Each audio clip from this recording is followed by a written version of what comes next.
What's up, guys? This is Matt Dollar. Through to Fate. Today we're going to see. I also use these for forehand. Next, we have forehand hyzer flip. So this is the disc you'll probably see me throw the most forehands with. I definitely get the most distance out of this forehand than anything I have. Speaking of forehand, this is the other disc you'll see me forehand a fair bit, and it's the Neutron Wrath. Really flat, speed 9 driver, just super controllable with a dependable finish. I find the Neutron Wrath to be a little less stable than the Proton. I'm able to put a little bit of angle, it holds a nice turn, but then has a reliable fade at the end. The Proton is definitely more overstable, so if I throw it the same way, it's gonna just do a nice little S-flight. So I like the Neutron because it gives me a little more variety in the shots that I can use it for. I'll also throw this for thumbers every now and again when I don't need it to be super long and I don't need it to be super tight. It's just a nice, easy 200 foot, 250 foot thumber disc.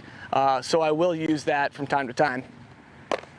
Last two drivers in the bag are my understable drivers. First we have the Streamline Lift in the Cosmic Neutron plastic. This is a new disc in my bag and it is amazing. It's not as understable as the numbers quite make it out to be, I find. It really has a nice overstable finish at the end as long as you don't put an extreme anhyzer on it. I haven't really tested it too much forehand, but it's really become a go-to fairway driver for me backhand.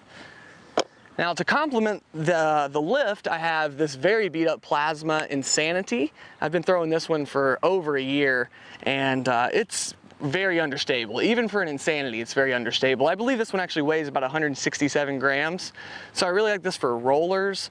If I'm ever forced into a situation where I have to throw a tomahawk, which I'm not a huge fan of, I throw lots of thumbers, but not tomahawks, I will throw this for tomahawks in the woods. I definitely know where it's gonna go, even though I don't get a lot of distance out of it. That's gonna conclude the drivers. We'll move to the mid-ranges. Starting with the most overstable, we've got the Neutron Deflector. So I threw the original Neutron Deflector that I received for over a year until I stuck it in a tree at the Santa Cruz Masters Cup on top of the world and never got it back. I put in this fresh Neutron Deflector and wow, I forgot how overstable this disc is. It is amazing. My home course has a lot of par 4s in the open and I definitely like using this for all the approach shots because it's just so consistently overstable. So to complement that, I've got the new Pyro, and the Pyro is amazing as well. While it still has the very overstable finish like the Deflector, it's much more throwable. It kind of releases forward when I throw it, especially with a little anhyzer. So it'll release forward, work very nicely before finishing with a strong hyzer. I can definitely get about another 50 feet out of this over the Deflector. Then you have my favorite mid-range, the Electron Vector. So I'm currently working 2 Electron Vectors. I've got this one that's been in the bag for probably close to a year. And then I've got this one, which is brand new. So this one is much less stable than this one. However, even the brand new ones, I find if I put a little anhyzer on it, it'll just hold that turn until the very end while it tries to flatten out. This one is beat up as it is. It's got a little bit of warp at this time, but I don't feel like it flies any worse because of it. And honestly, I'd like to beat it up even more and make it even more right turning. Because like I said, it's my favorite mid-range. I want to have as many varieties of that mid-range as possible. So Electron Vector, if you don't have one, I'd suggest getting one. It's basically my tunnel shot through the woods, or if I just have to believe that I have to hit this gap, this is what I'm throwing.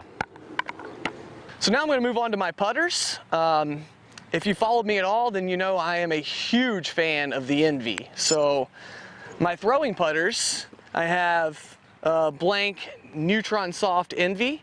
This one comes in at 171 grams and it's pretty fresh to the bag.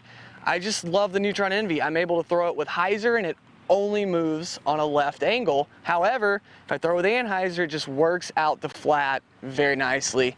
I think it's one of the furthest flying putters of all time, and I think it's probably the most trusty putter I've ever thrown. Now I have a soft Cosmic Electron Envy, and this is a new addition to the bag as well. I mean, it's still just an Electron Soft Envy, although I feel it might have just a touch more stability in the Cosmic Neutron plastic. So I'm really liking this for up shots where I want to kind of hyzer flip to straight, because the Electron plastic is definitely less stable than the Neutron plastic. So this makes for a good stand up and straight shot, also for short approaches where I'm too close to throw the vector. So last two putters in the bag are the putting putters, and they are both also Electron Envies. This is an Electron Soft Envy, and that's what I generally putt with. However, in the very warm summer months, sometimes I switch over to regular Electron because these just get a little too gummy for my hands. I feel like the regular Electron holding just a little bit more stiffness makes it glide a little better when it's really, really hot out. So I feel like these two complement each other a lot. If I have a little bit of wind I'm putting into, then I prefer this one because it won't lift as much because it's used and kind of broken down. This one is held its shape great because it's brand new and a little bit stiffer, and so it has a little more lift. So if it's a longer putt, then I would prefer to use this. So I'm Matt Dollar, and I really appreciate you guys watching my In the Bag with Team MVP Disc Sports.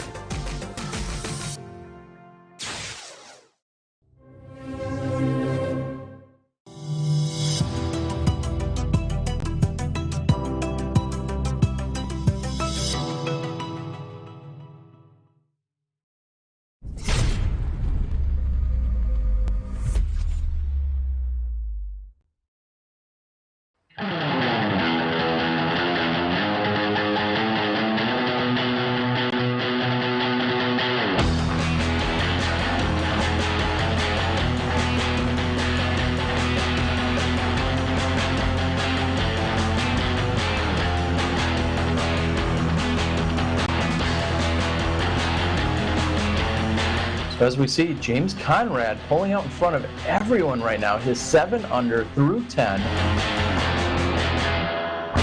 I'm going to say this now. If James Conrad makes this putt, James Conrad has won the tournament. There's not enough trouble for him to find in the last few holes. I feel like he can play it out relatively safely. If he converts on this putt, the MVP Open champion will in fact be James Conrad. That's my call.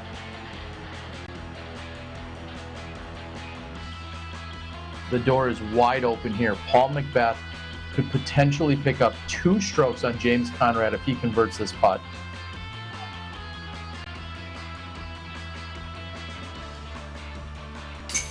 Oh my.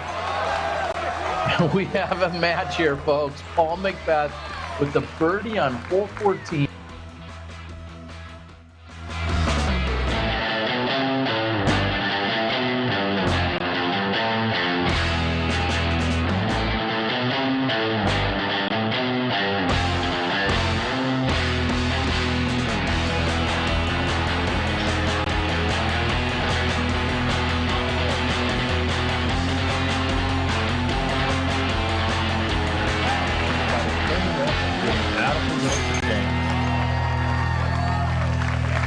Now listen to this crowd go nuts.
This is the Pro Tour.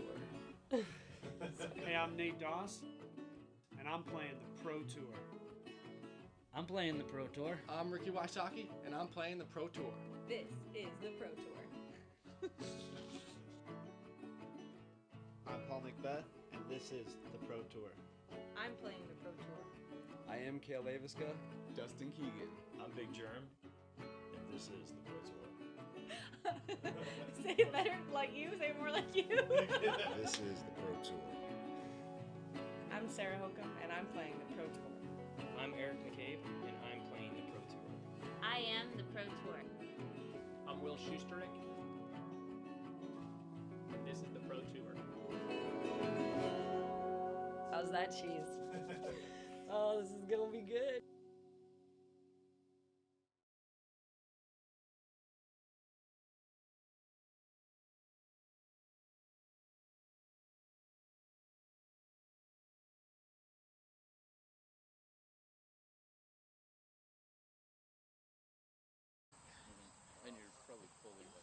We're back.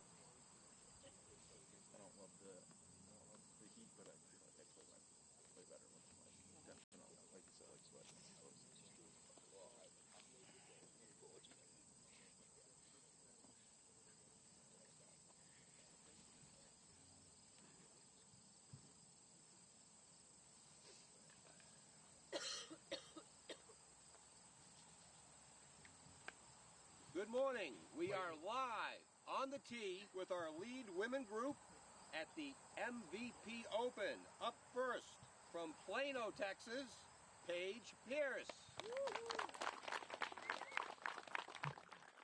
And good morning, everybody. We have Paige Pierce, our tournament leader, on the first tee here in the second round of the MVP Open at Maple Hill. And what a beautiful drive it is. And as I said, good morning, everybody. Thank you for joining us here. Catrina Allen.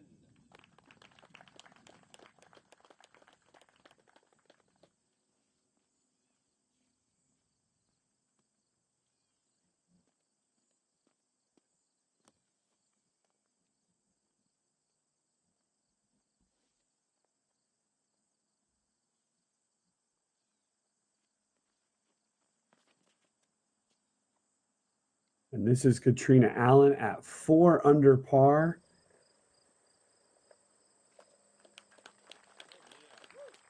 From Caldwell, Idaho, Sarah Hokom.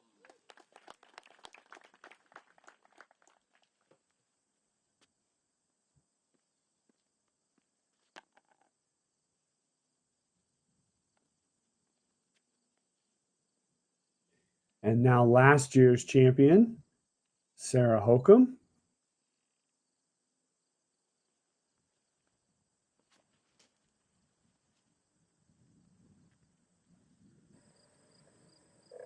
What a nice carry there. Just on the edge of the trees. And our last competitor. Estonia, Kristin Tattar. And thank you, Scooter. Kristin Tattar here on the first tee from Estonia.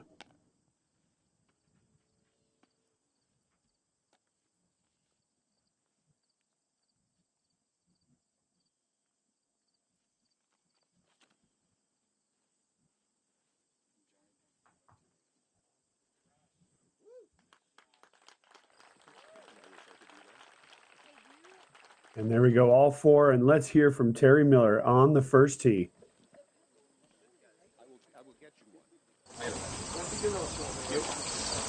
Hello everyone and good morning here from Maple Hill, getting kicked off of course with round number 2 on our FPO division. Beautiful morning here, light variable winds, just a few wispy clouds out there in the skies. The sun is out. Talking about highs today of around 75 degrees. I asked Paige Pierce, I said, what's your ideal playing temperature? And she really had to think about it, and she said, I'd say about 80. She said, I'd like to have a little sweat. She knows I'm working for it at that point. I also checked in with Kristin Tattar, and I said, well, are you ready to go? And she goes, well, I have to be. I said, okay, well, maybe that wasn't the smartest question. And then she followed it up and said, this has been quite an adjustment for her. As they've traveled over here, her and her travel partner in Silver Lot, she said that in Estonia that the pro women typically go off sometime mid-morning to early afternoon. They'll usually have the lower part of the MPO division tee off first. So getting up very early, coming to the courses very early, whether it's been the national tour or this event or any of the events, including the World Championships, she said has been quite an adjustment. She finds herself getting a little bit tired. She feels like that she's has that right now, even a little bit of fatigue. So hopefully she's got enough gas left in the tank for at least today's round and tomorrow's, and then maybe she'll find a few days to sleep in. But that's what we're seeing out here on the course. I'm excited to check in with you guys every few holes or so.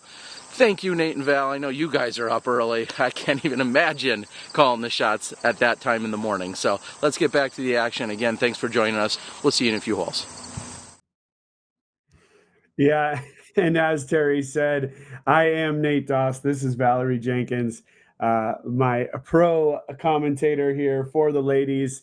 And good morning, everybody. We're here in the second round of the MVP Open. As I said, at Maple Hill, we're super excited to be here with you, and this great round. This is really a great group of ladies here in this second round.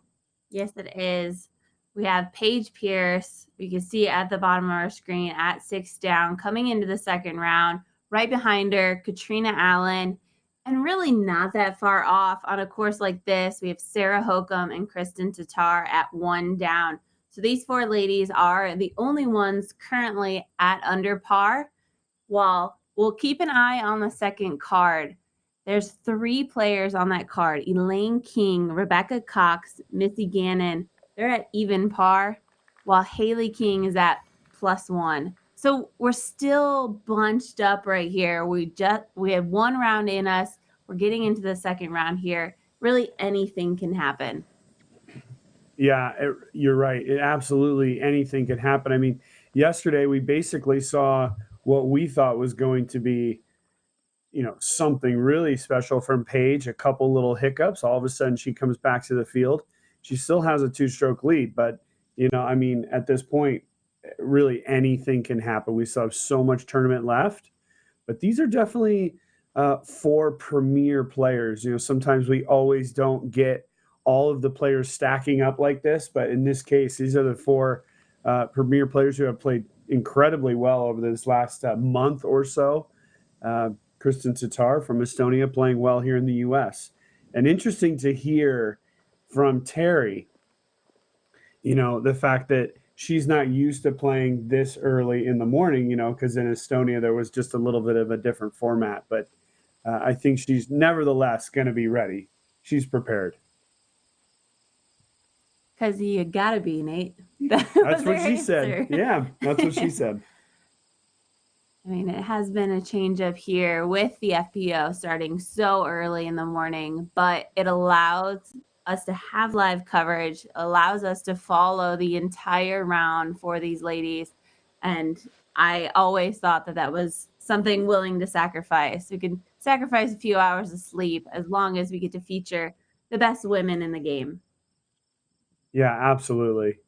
They definitely need their stage. They deserve that stage, and that's why we're here. I mean, this is actually absolutely perfect, and perfect conditions. I mean, Terry's saying 75 degrees.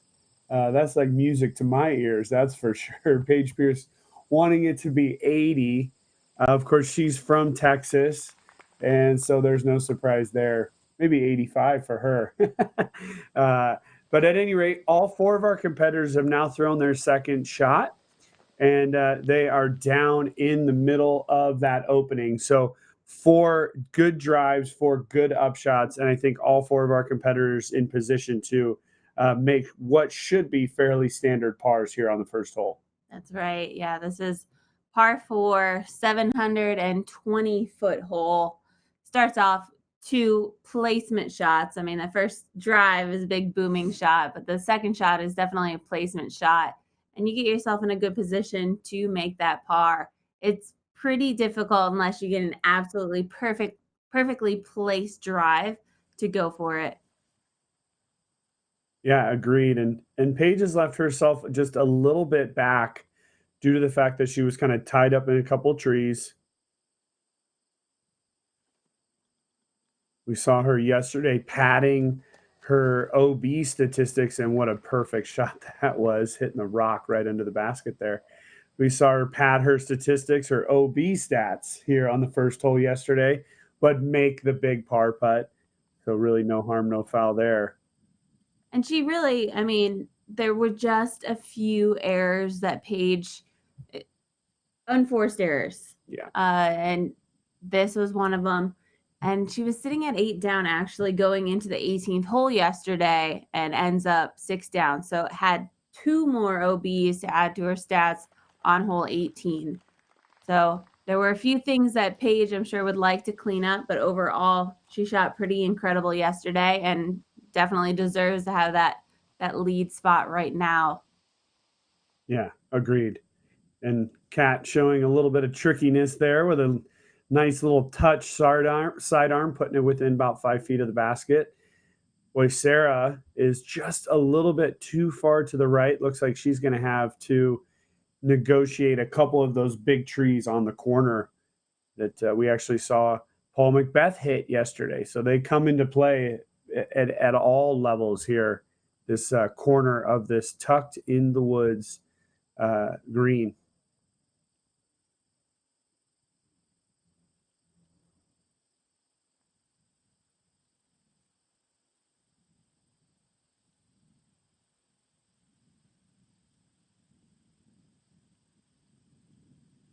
Yeah, and Sarah's our champion from last year. And, yesterday we had her on our coverage as well. She played okay. I mean, it wasn't that she played bad by any means. And she's got it in there nice and tight as well, just about 5 feet past 6 feet past the basket. But, she didn't play great, but she didn't play bad. It was sort of, in the middle. I think there's a lot of room for improvement here for her in the second round. I think the biggest thing to start off her round is to get these putts in the basket, get the up shots closer. I think that was something that was just a little bit struggling to get going through the first part of the round. But as she started to warm up a little bit more, the putts were going in, things are getting a little more dialed. I think if she's able to get off to a better start with those putts, I think she'll be sitting in a better round today. Yeah, for sure.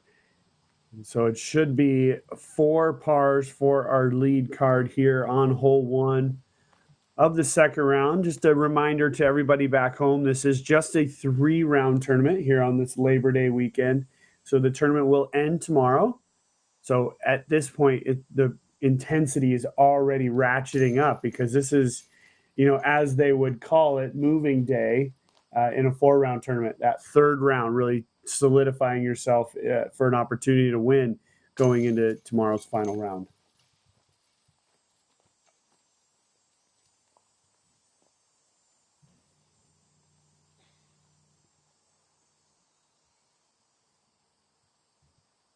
There's a sense right now. I mean, it's very early in the morning, starting off with a par. Things are going to start to heat up, but right now it's just we're smoothing into the second round. Yeah, absolutely. And there it is, all 4 ladies with a par. Let's take a look at hole 2, Val. Hole 2, par 3, 270 feet. I really like this change up here. We've shortened the tee in the last couple of years, and it really allows this hole just to be attacked. You have the rock wall on your right, so beyond that is out of bounds. You do have a tree bunker on the left-hand side that dips down into a little bit of a valley. So if you get hung up there, it's tricky to save your par, but it is possible. But I know these ladies want to get that birdie on this hole. It's very reachable. Yeah, 270 feet is definitely within the range of everybody in our card today. We saw a couple of birdies on it yesterday, or actually just one as Sarah was unable to get her putt in there. But yes, a gettable hole early on. As Terry said in our on-course reporting, light and variable winds. You can see the flags there not moving even an inch, really. And this is similar to how it was yesterday morning. not a whole lot of wind, but it did pick up sort of midway through when we were out on 11 and 12. All of a sudden, there was some breezes happening, and really those breezes kind of sustained through the whole mid part of the day. And by the time our lead guys teed off, that had almost subsided. So, we'll see how the winds look today. The forecast does say, maybe a 12, 13 mile an hour wind. Oh, wow. And it's really tough to tell on a course like this. There's a lot of elevation when you get to the back half of the course. You're popping out into the open. You're coming back into the trees. It's really tough to tell what the wind's actually doing from hole to hole. So players will have to keep an eye on that moving forward. This is a nice view from behind the tee. You're seeing what the players are actually aiming at. So either players are throwing a little bit more overstable disc with a turnover, allowing it to carry and then hyzer out at the end, which I believe Paige is doing. That ended up really nicely on the left-hand side of the green. And we pan to the basket there. Or you're going to throw a flip-up shot, a little bit more of an understable disc, thrown at a hyzer, and allowing it to fly that nice straight path to the basket. Catrina Allen is known for this type of shot. Oh, and she's got it on a beautiful line, beautiful speed. And look at that. What a perfect shot for Catrina. Yeah, she had that really well controlled. You're right. At 270 feet, it's not a long ways. It's just that rock wall on the right is kind of always a little bit daunting. It's always, it's there. Somehow the players find it a little bit more. And it's kind of that tweener distance. Oh, and look at what an ace run. Wow. Great shot there by Sarah. But it is that tweener distance. I mean, Sarah Hokom throwing a sidearm, she's typically going to pull out a driver. But for backhand throwers like Catrina, like Paige, it's between likely they're going to be throwing a mid-range, but it is up there to where you might be throwing a more understable driver to really make sure you get under the basket. But all 4 drives are off. We're going to head to commercial. We'll be back in a minute. Hey everyone, as you may know, I'm an ambassador for the Next Generation Disc Golf Tour. Really? And with being an ambassador, I kind of have some insider knowledge on what's new this year. So first, let me share a quote from one of the tour co-founders, David Felberg. Part of Next Gen's mission is to help bridge our top amateurs into professional ranks. We take that vision another step this year. Another step. First, new location, Austin, Texas. A pro invitational for amateurs in Texas. Unbelievable. November 8th through 10th is where the national championship will be held. Second, new format, which is 3 divisions, MA1, FA1, and MM40. What? $3,000 for first place in Advanced Masters? That's more than what the pros make. $2,500 for the women? That's like 500 pedicures. And I think the biggest news of all is $50,000 cash payout. $50,000? No, I'm talking $100,000. $50,000 for payout and $50,000 for merchandise. Cash. They're trying to bridge that gap from amateurs to pro. But if you want to stay amateurs, you can decline the cash and keep your AM status by taking merchandise. $7K for first place, guys? It's a no-brainer. See you at the Next Gen Championship.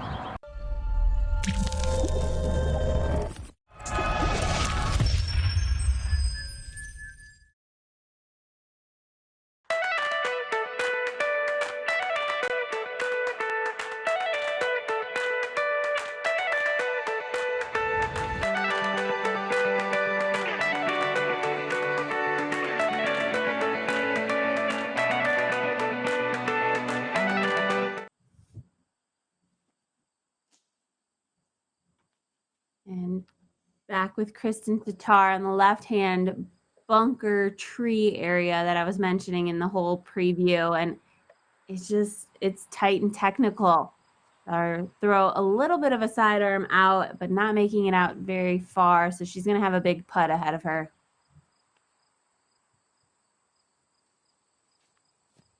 She was able to get inside of Paige, who yet again another outside the circle. And let's roll the Zuka replay. And here it is. Look at that, Val. Man, eyes on the prize, full extension. It just looks so effortless. And not a lot of thought in that.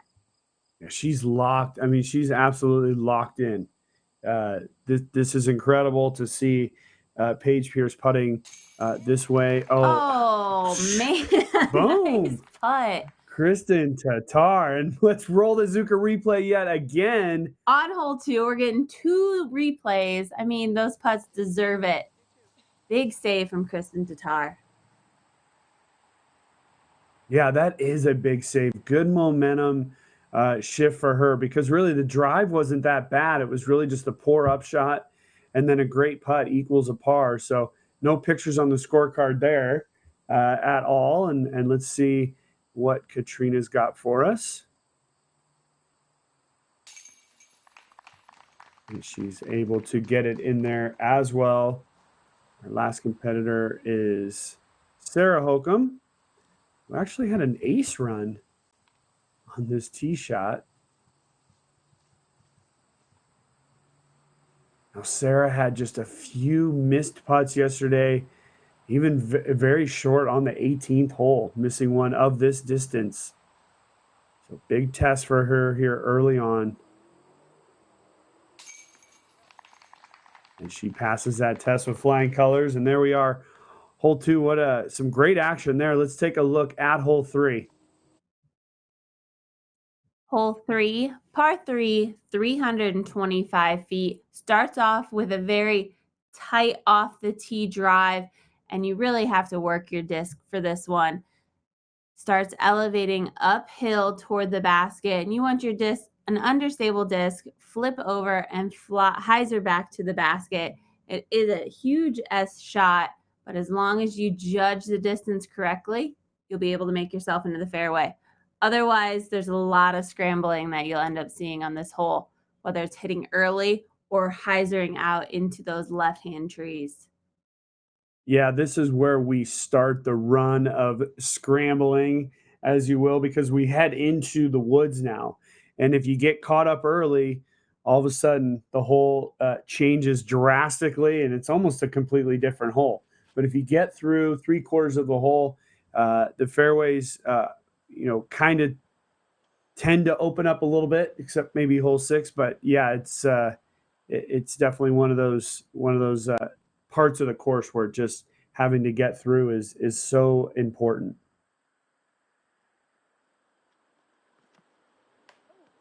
Ooh, and an immediate pull. Very, very fortunate kick, I would say, back into the middle. That could have gone absolutely anywhere. She's going to have a lot of work to do. I mean, she's only 30 feet off of the tee pad, so it's still another full-out drive for her to reach the basket from there. Yeah, and most likely bad footing as she's right down near that rock wall. As we know very well, there's no great footing around that rock wall. It might be a standstill for her. And Kat's got it pulled a little right, and there's a kick into the left-hand woods. So as we mentioned here, the scrambling, it's going to be getting going here. And it seemed like we were saying it so often in yesterday's round. It's all about the drive. If you're throwing your drives just perfectly through the fairway, they're weaving through the trees, they're finding near the basket, near the green, you're playing a completely different course where, I mean, if Paige continues to yank a shot like that on a lot of these wooded holes, she's going to be adding up the strokes very quickly. Mm-hmm. So in a wooded course, it's all about the drives. Getting them as far as you can down the fairway to make it easier on yourself.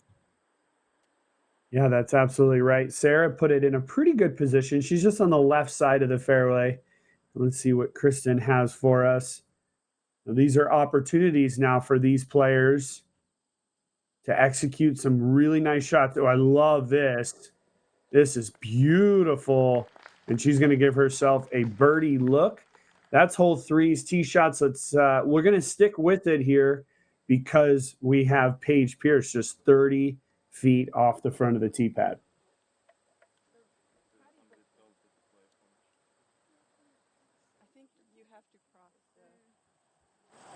Does anybody have the notes from yesterday? I do have a picture of it, but I don't think that. I just pulled up the caddy book, and it doesn't say anything, but I'm pretty sure, like, the men I know have to re-tee. So we're also taking a look at this as well. Now, from what we can tell on the caddy book, as we pulled it up here on our screen for you, there's no such rule. I believe it's possible on the men's side that there's some sort of rule that says if you don't get over that wall, you actually have to re-tee. So we don't have any notes. we should see Paige Pierce throwing from where her disc landed. Should I play it both ways then, or? I'm calling Steve right now. It doesn't say it on either sheet, but it seems weird that we wouldn't have it and they would. For us. You play the blue. But does there? Yeah, he's not answering. I'm calling Steve. He's not answering.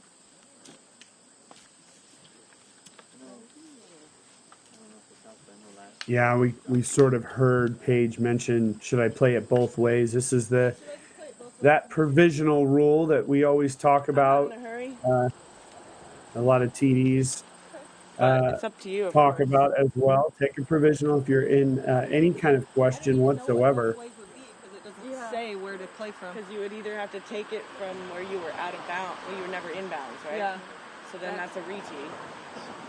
Or maybe it's like the drop zone. Or maybe it's not out of bounds. Yeah, but maybe it's drop zone too. Maybe it's not out of bounds, so you would play it from where your lie is. Can you play 2 provisionals? Can you play 3 provisionals? Yeah, is that allowed? I don't really want to throw 3 times. Oh, this is just getting a little bit ridiculous at this point. I mean, why not play 4 provisionals? You know, I mean, And the main confusion here is it is written on the men's caddy book, but the men are playing from a tee that's farther back. Yeah. There's no OB for the women? So no matter where she landed on her drive, she plays as is? That's how the Blues play. Unless she went over the barbed wire fence on the left. Do you want to talk to him? Cool. No.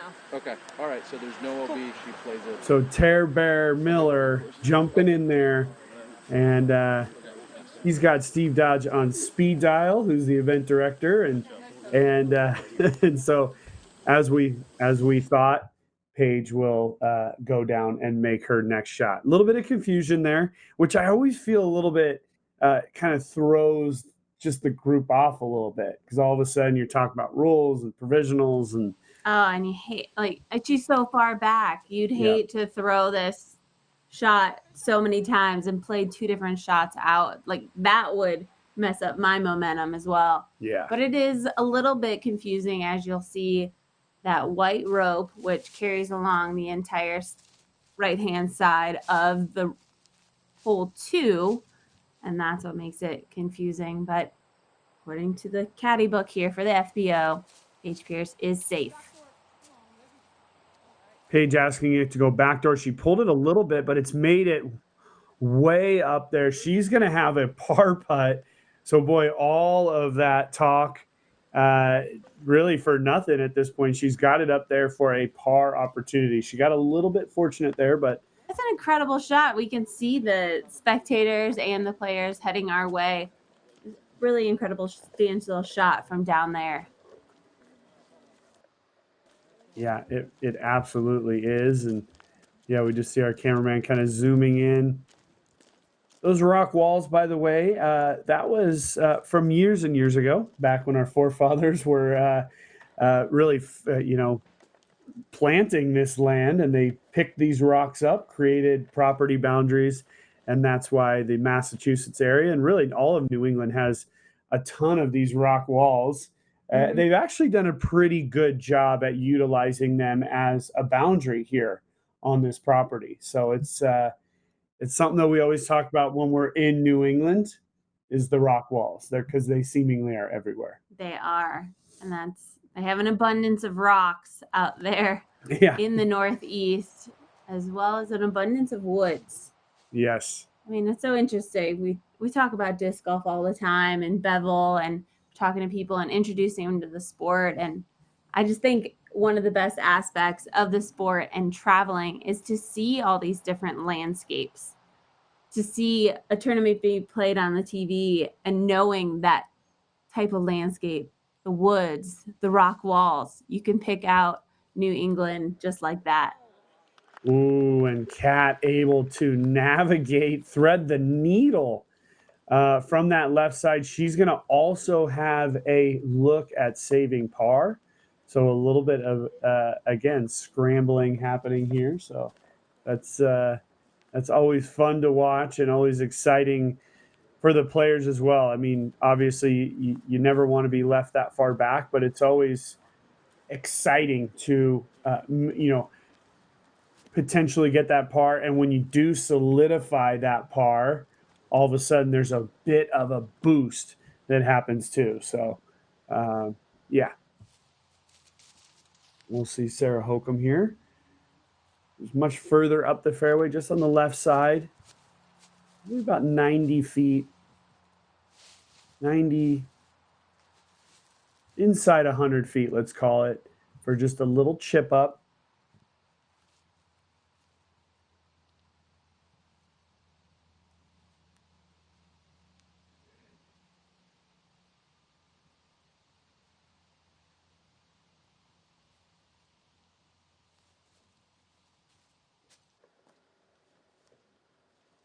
She's executed that perfectly, just about 5 feet away for her par.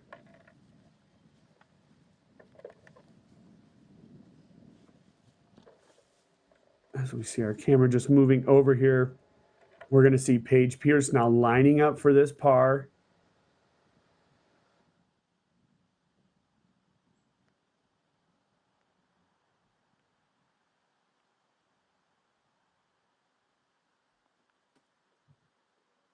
It's in the air and just a little bit short, unable to give it enough air going up that hill. And now we should see at this point Kristin come in on what would have been the left of our, we see her just on the left side of our screen now lining up. So the arms, well, actually, it looks as if she's still inside Catrina. So this is going to be a par putt for Catrina as well.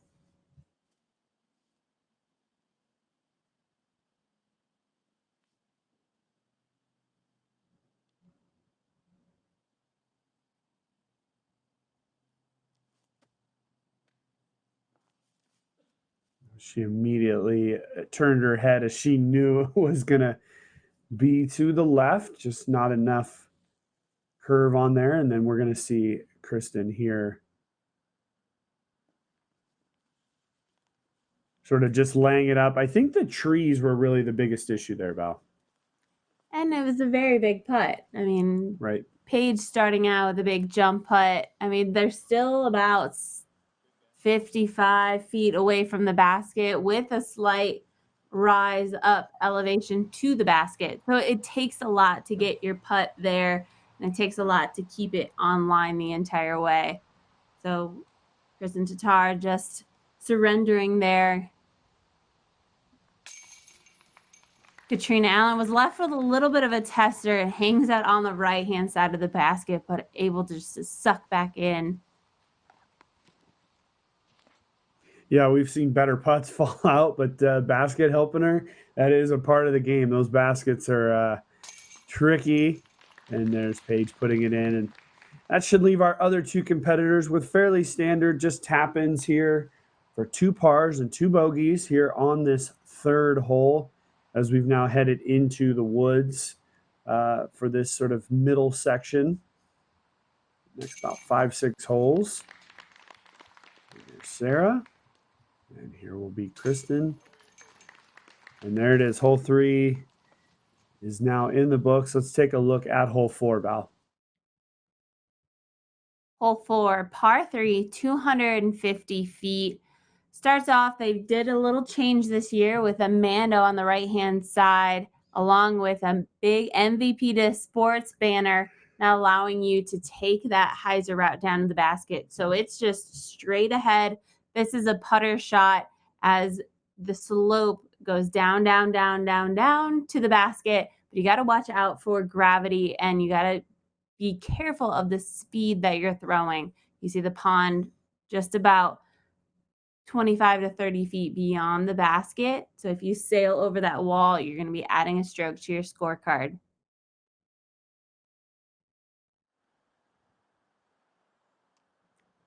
And that Mando tree, I think, has really affected Sarah Hokom.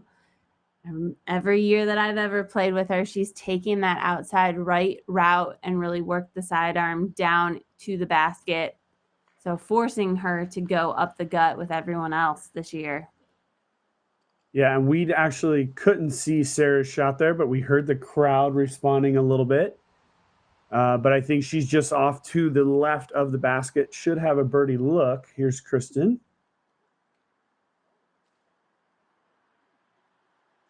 I think Kristin's done the same on that left side.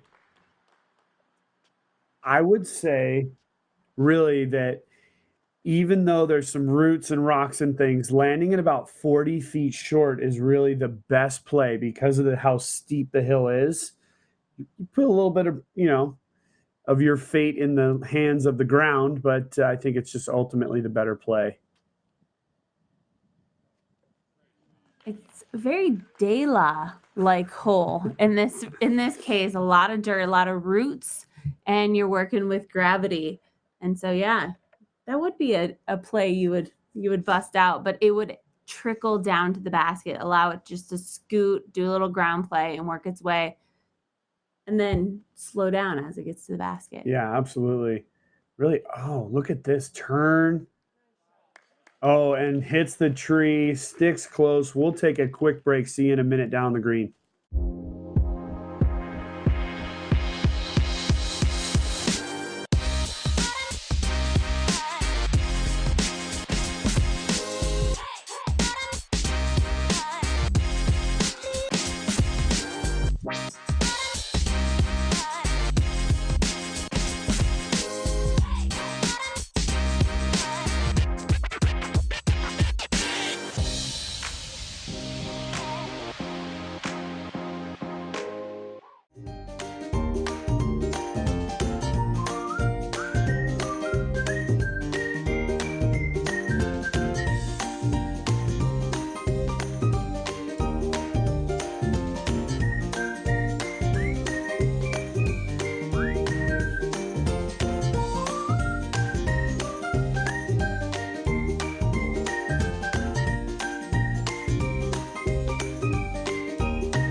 And as you just saw in that commercial, we are at Maple Hill for the MVP Open. A funny little cartoon there about throwing into the pond, which can happen on this course. But Sarah Hokom from downtown.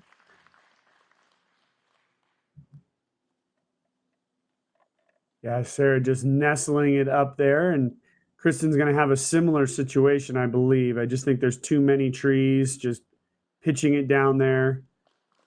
But she's done okay. She's going to leave herself about 10, 12 feet back up the hill. Should be no problem. We see that Catrina's inside the circle. I believe Paige is just inside the circle as well. So 2 birdie opportunities coming up. Did you see the flight of that putter that Catrina threw? I mean, she released it at a severe hyzer angle, and how understable that disc was. I mean, that's a trick shot disc if I've ever seen one. Yeah, just like a good frying pan. That thing is well seasoned. Oh, and Paige just missing on the left side.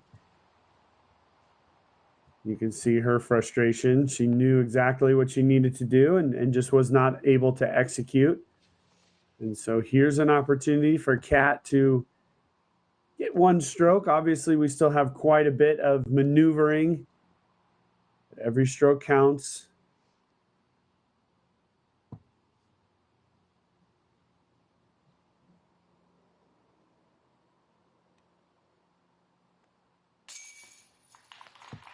and she's got it in on that left side.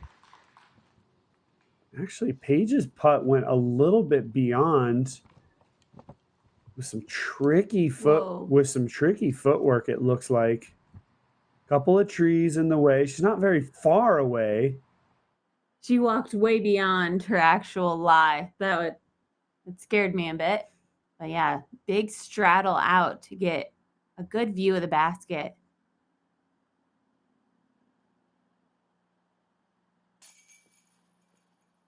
Yeah, that's what I was worried about. Just tough stance, left side. That's 2 lefts in a row. And she's disgusted, really. Birdie to bogey here on hole 4 for our leader. And that's going to put it now a tie at the top of the leaderboard at 5 under par. Kristin able to just tap in, and Sarah will do the same. So 1 birdie here on the 4th hole. Val, let's take a look at this 5th hole. Speaking of the pond. Hole 5, par 3, 285-foot shot. This is the site for throwing over the water. Players will throw a severe turnover backhand or a sidearm, as we'll see Sarah Hokom do. Or there is the shot that goes up through the woods on the right-hand side, following the land the entire way. If you go the land route, you're kind of sacrificing. You're going for par. If you're going over the water, you're going for birdie. So we'll see how aggressive these ladies take it. I have seen Catrina Allen in the past go over the water. Yeah, I think we talked about it yesterday that Kat goes over the water with the backhand. We know Sarah is going to go sidearm over the water. Going up the right side, I mean, in my opinion, it's one of the most difficult pars on the course if you take that right side. Oh, she's yanked it inside, way inside, and she's kind of trickled and kicked. And we believe that is inbounds. Very, very fortunate. There's no way that she was shooting to go inside that big first tree. You were saying very difficult par, but if we're talking in worse situations, I think going over the water and not making it and then throwing again over the water, over the drop zone is very, very scary. So I'd rather risk maneuvering through the woods. But that's just me. No, and I mean, let's see how Sarah Hokom. Well, if I had a course. sidearm like Sarah Hokom, I'd be going over the water. Yes, and, maybe. And really, preparation is everything. And Sarah's got it out, and here it comes in, and it looks to be just a little bit short, but inbounds. And we see it right there. Nice. A little leaning tombstone up against that root, or little baby tree. Now we're going to see Kristin. She is going to take this right side gap.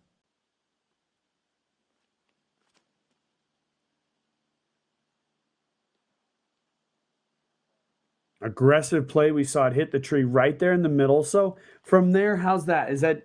That's a fairly decent little upshot from there. Oh, you're excited. Yeah. As long as you can get your shot to highs or in a little bit, you're going to have, you never know how it's going to line up, but you're going to be sitting in a good position for your upshot. You just don't want to hit early.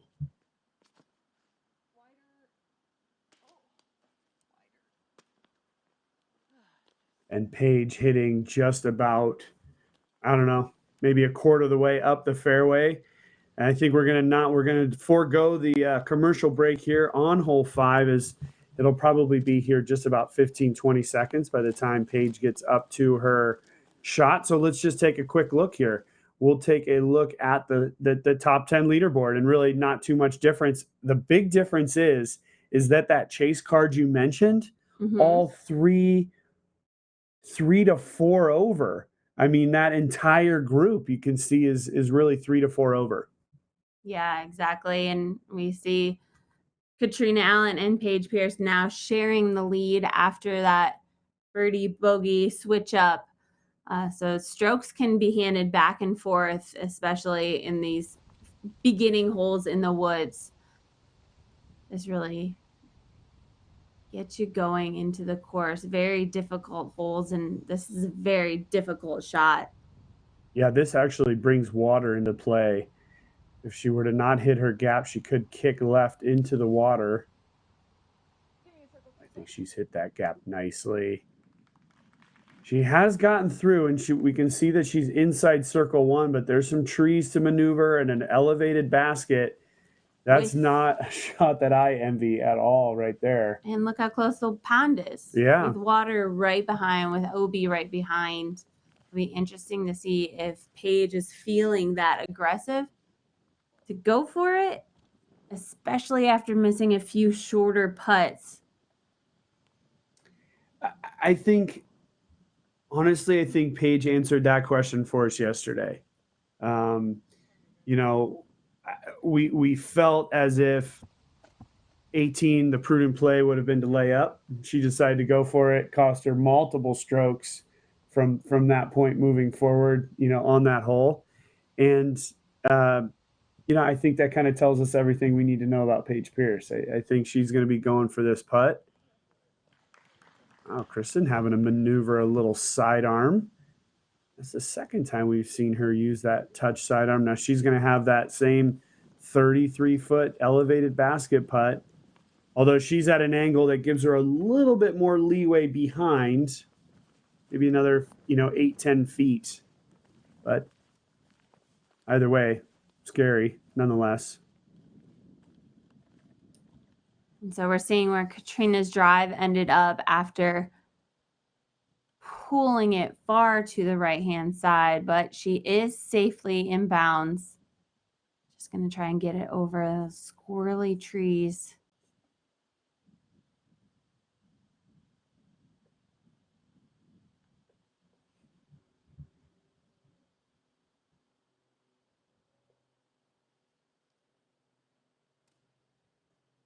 And gave it a little bit of a run there.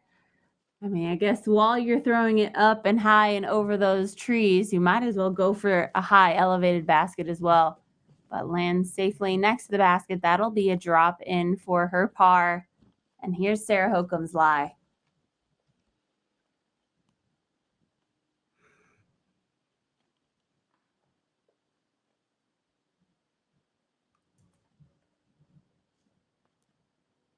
With Catrina's putt, you could tell that she was really trying to make it, as it wasn't just a step up. You know, she plays quick when she's decisive, and she sort of took her time there, and you know, she really did give it a pretty good little run. This is going to be tricky for Sarah as well, but guarantee she's running this one.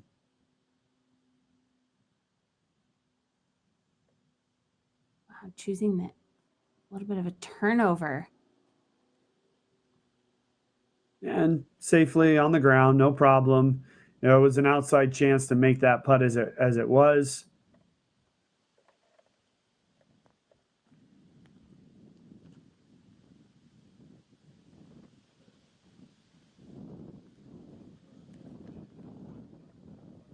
And that was just a little NASA test right there.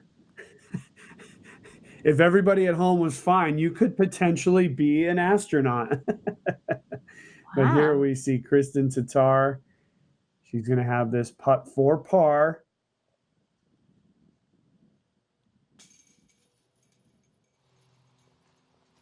And just missing on the left side.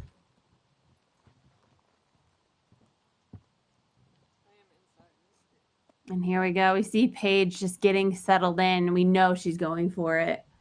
If she were laying up, it would just been an easy step out and a pitch up. Yeah, I think that word you used, settled. I feel as if Paige is a little unsettled right now. She's very jittery, just with a lot of her motions and movements right now. I think the adrenaline is starting to flow, you know, because of these last couple of holes. Beautiful. That's why you're a 5-time world champ right there. You just somehow she's able to put that into the basket, stop the bleeding. That is a par for Paige Pierce on the 5th hole. And a beautiful par at that. Kristin with a tap in for bogey. Catrina and Sarah have tap-ins as well. As soon as we see them tap in, we're going to go ahead and hear from Terry, and maybe we can get a little insight into maybe how Paige Pierce is feeling right now on the course, and just how the overall feel is within the group early this morning.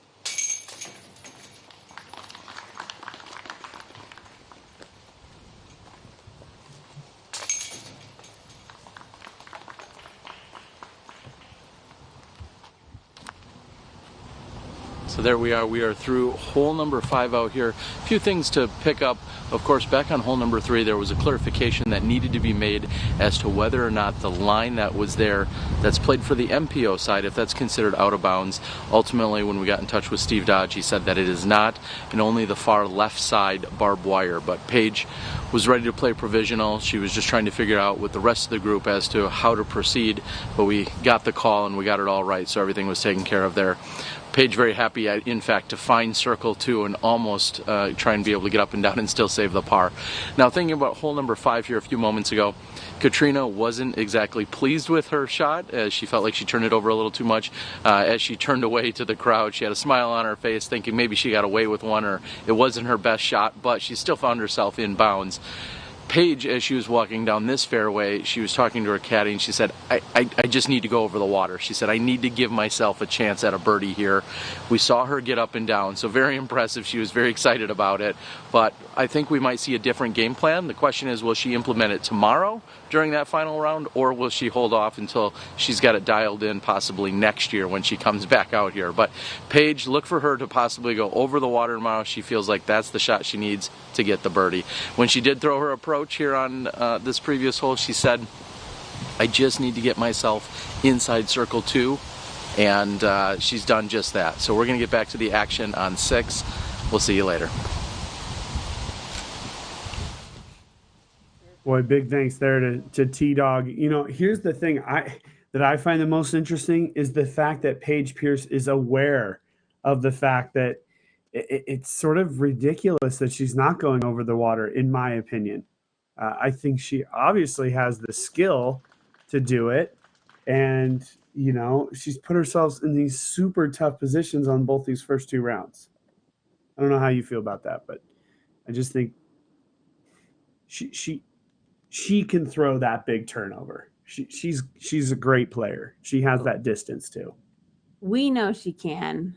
She doesn't believe that she can. She's sticking to her game plan, what she practiced up the gut. And there's got to be a reason she's not going for it. She's not as confident as we are in her skill level of throwing over that water. Yeah, well said. Very, very well said. I think I've been in that position a lot. I think people could have judged for years. I laid up on hole 17 at the USCGC, and people are going, well, what's this guy's problem? It was a mental block, you know, and maybe that's the same thing for Paige Pierce.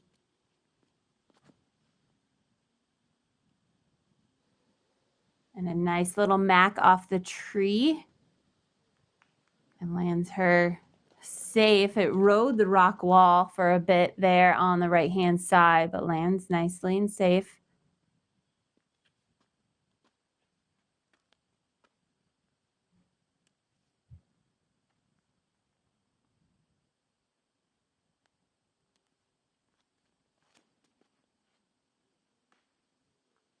Ooh. Kristin hitting early. We're going to take just a quick break, and we'll come back as we get to Kristin's shot. Passion is more than fiery emotion. It feeds the spark to start your day. It fuels your obsessions. It inspires your dreams. Passion challenges your fears, and it repeatedly bathes you in sweat until you are transformed into a new, better you. Disc golf isn't just your passion, it's ours too. When I need to check the wind, I just let out my hair. Disc golf is 90% mental.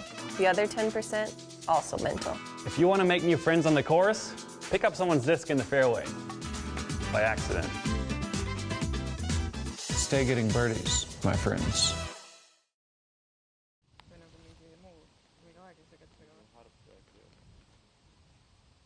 And we are back here with Kristin Tattar. She hit early and kicked into the left woods, and is a perfect example of what we talked about. And all of a sudden, this is a way different hole. You're going to have to navigate not only this scramble shot and then and then just that next block of trees up by the basket. On paper, we're at a par 3. It's 320 feet. Seems very easy. When you're standing on that tee pad, it is one of the more difficult tee shots here in the woods. You have the rock wall on the right-hand side, and anything over that is out of bounds.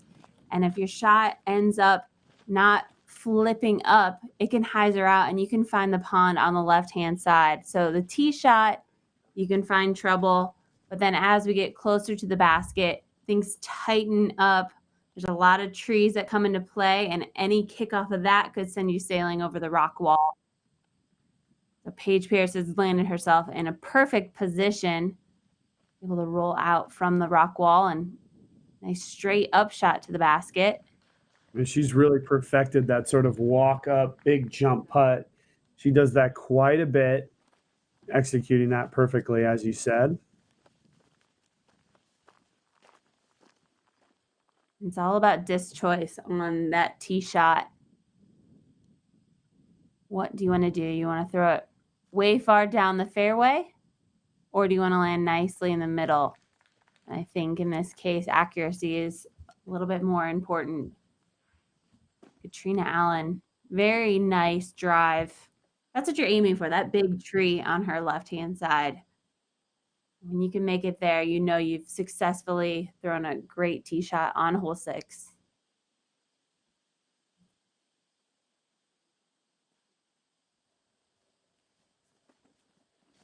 A little bit of a half run there. That'll be a nice drop in for her. Take a look at this one.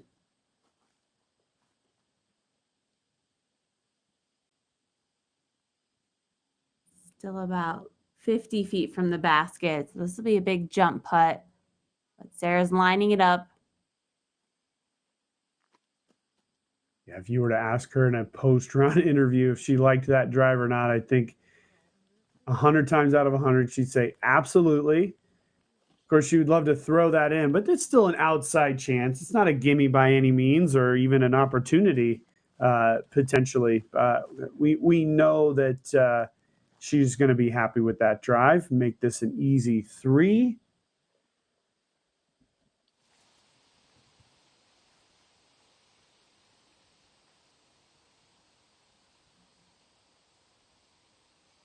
Really making this hole look easy. No. Oh, wow. I'm not sure. She looked backwards immediately, like she slipped or something just in the loose wood chips. That is now 2 putts within 10 feet that she has missed in this event. And big misstep there for Sarah Hokom. Now, oh my goodness. And the same thing has happened for Kat. Oh, and all of a sudden things just got very, very tense around this green. Now, unless there's something I'm missing, was that the upshot of Kristin Tattar, or no? That was not. Okay, I did miss something there. I was just wow, I was blown away if that was her upshot. We missed all that, but at any rate, boy, what we thought was going to be an easy hole 5 for most of our competitors did not end up being that. Val, let's take a look at the next hole. Yeah, let's move on. We're on hole 7, par 3, 275 feet, sponsored by Savage Ultimate. So thank you to Savage for sponsoring this hole. It's shortened up from previous years, so we're going to see the basket here on our left-hand side. So as long as you can work your way up that very narrow fairway, just a little bit wider than a road, you'll be able to get yourself a putt at it. This is the basket that we used to play, and that made it so much more difficult to save I believe it was a par 4. The FPO division is very tough to reach this basket. But where the basket position is now, I think is way more competitive, allowing these women to get birdies just at 275 feet makes it very reachable. But again, it's technical. So you can get into trouble if you're not able to hit the fairway.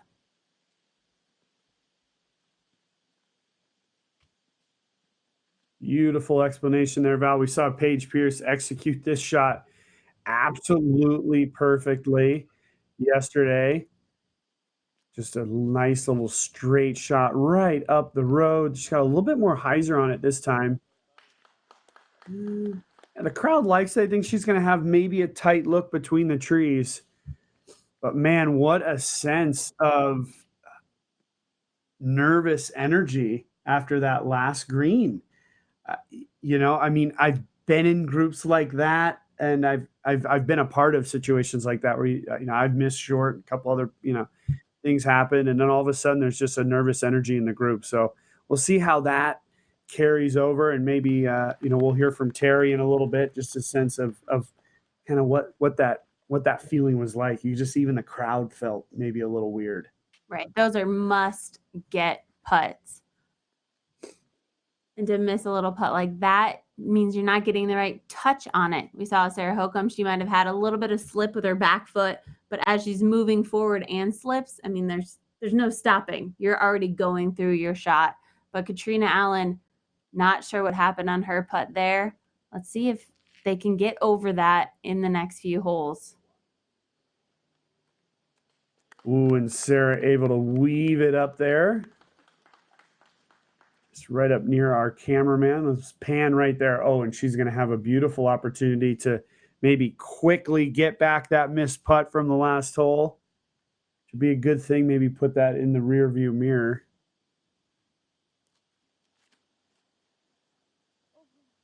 All righty, so there's that. Oh, and just hits that last big tree. We'll take a short break and meet our players on the green. Passion is more than fiery emotion. It feeds the spark to start your day. It fuels your obsessions. It inspires your dreams. Passion challenges your fears, and it repeatedly bathes you in sweat until you are transformed into a new, better you. Disc golf isn't just your passion, it's ours too. When I need to check the wind, I just let out my hair. Disc golf is 90% mental. The other 10% also mental. If you want to make new friends on the course, pick up someone's disc in the fairway by accident. Stay getting birdies, my friends.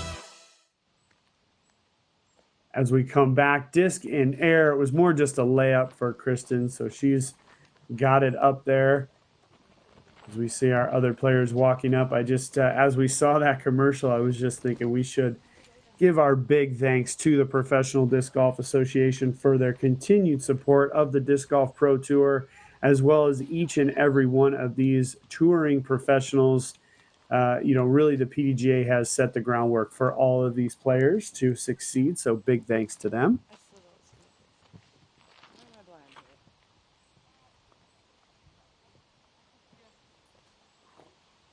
I don't want to skip over the putts from Kat or Paige in any way, but the putt that's coming up from Sarah Hokom, I mean, there's a recent wound, a recent missed putt. Is that in her mind? I mean, it's got to be,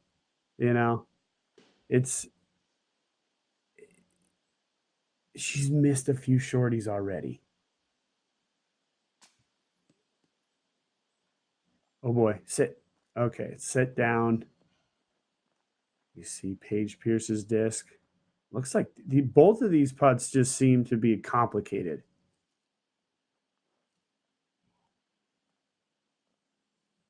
It's so tough to talk about putting, but you see each player and you see the routine that they get into. You can see if they're thinking a little bit too long. You can see if they're fidgeting more. And there's Paige falling out the right-hand side. Comparing these missed putts by any one of our players to them on one of their more confident putting days, they're just so much more smooth in their release. They're extending to the basket. They're not taking a ton of time. They don't need to think about it because they're confident that they're going to make it. Mm-hmm. They're not worried that they're gonna miss. So it's that just different mind frame, and you can see physically if the player is gonna make it or miss it. Yeah. Yeah, we've noticed that being in the booth a little bit more. You tell almost immediately. And there you go. That's kind of what I was referring to. You could see that as Sarah stepped up, she was being very deliberate, sort of, it's not as if she wouldn't have taken her time anyways, but that wound from that previous putt had to be in her mind, just trying to just put it in the center, just make it, versus, hey, I got this. I think we just saw a little bit of that from maybe all of our competitors here. So a little bit of nervous energy still, I think, in our group here. But nevertheless, that's just a part of the game. It is, and it affects you when you see other players miss. It gets in your mind, and I mean, the sport. Didn't Catrina Allen just say 90% mental? The other 10% also mental? Right, exactly. So we're moving on to hole 8, par 3, 250 feet over water the entire way. The biggest thing here, players need to avoid holding it out to the right-hand side. You can get caught up in those trees and you're going to end up in the water. There is also out of bounds line behind with that wall. If you go past the wall, you're going to be taking it from where you were last in bounds. If you land in the water out of bounds, you're going to be taking it from the drop zone. But players here, they're just looking to park this basket, make it over the water, and give yourself a putt. Yeah, and actually the flyby, speaking of flybys, we want to give a big shout out to Gatekeeper Media for the flybys of our holes throughout the Disc Golf Pro Tour coverage. The flyby we just saw was from the men's tee, which is actually 320 or 330 feet, if I remember correctly. James Conrad threw a putter yesterday on that hole. Just incredible. But at any rate, we have 200 plus feet from this tee that we see. And in a lot of ways, I think this tee is just even more difficult. Even though the distance is shorter, it's a more difficult angle because of those trees on the right coming into play. So more prudent play is a bigger turnover here. Oh, and Paige has done that beautifully. Does it have the proper distance? And it's just up behind the basket, and that little goalie should be a good opportunity for her. I mean, would you agree? Just this angle's tough because you can't really just throw a hyzer. You have to you sort of throw a definitely straight can't throw a turnover. hyzer. Yeah, it is just a straight shot. And if you're trying to do a flip up like we know Catrina Allen likes to do, you really need to be aware of the angle that you're releasing at. And here we go, right-hand side. Let's see if it sneaks through. Oh, and it sneaked through. Incredibly fortunate on that shot. There's more air than trees. As soon as I saw it going on that line, I was getting the feeling myself of like, oh, get through. You just wanted to get through, It's because you haven't hit your line. Where this hole lays out perfectly for Sarah with this sidearm. Put it out there, let it feed in. Ooh. Oh, trees helping out nicely on that one. Yeah, those trees on the left-hand side are a little bit more on land, not really hanging over the water as much. So if you are aiming toward those, it's more likely you're going to get through than the right-hand side. Kristin's shot in air, having the green side look. Oh, and thank you, OTB Disc and Windjammers for that wall. We'll take a quick break and see you on the green.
Wear what the pros that film the pros wear.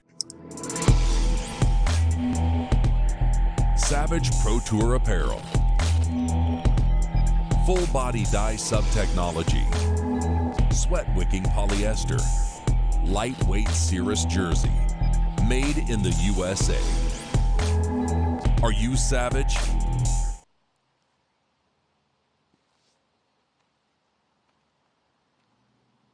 And we are back with Catrina Allen for birdie.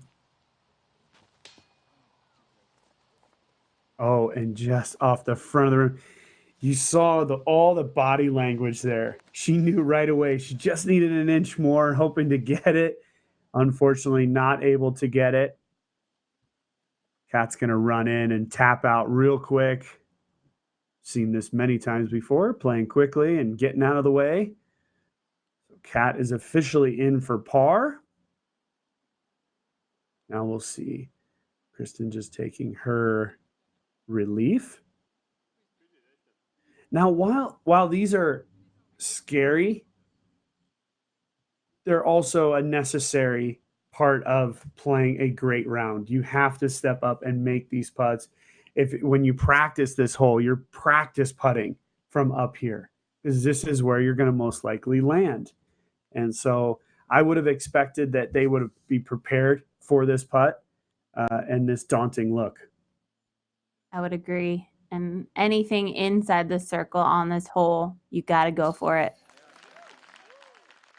All right. Open the basket up for business, and that is a birdie for Kristin Tattar. And we're going to get, hopefully, a little bit of juice rolling here. That was a beautiful putt. Very, very confident and solid. And it'll be interesting here. We know that on downhill putts, yep, Paige likes taking a knee. I was wondering if she was about to do that. She does have enough room, thankfully, from taking relief from that OB wall. Let's see if she's able to get enough power behind this. It is downhill, so that helps.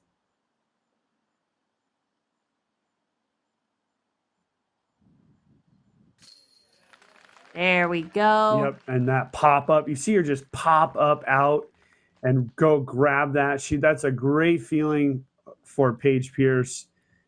Nice putt by both Kristin and Paige. And now we're going to see Sarah. And even though this is a very short putt, there's a lot going on here inside Sarah's brain. And just she just put it in. That's all she's thinking. Just put it in.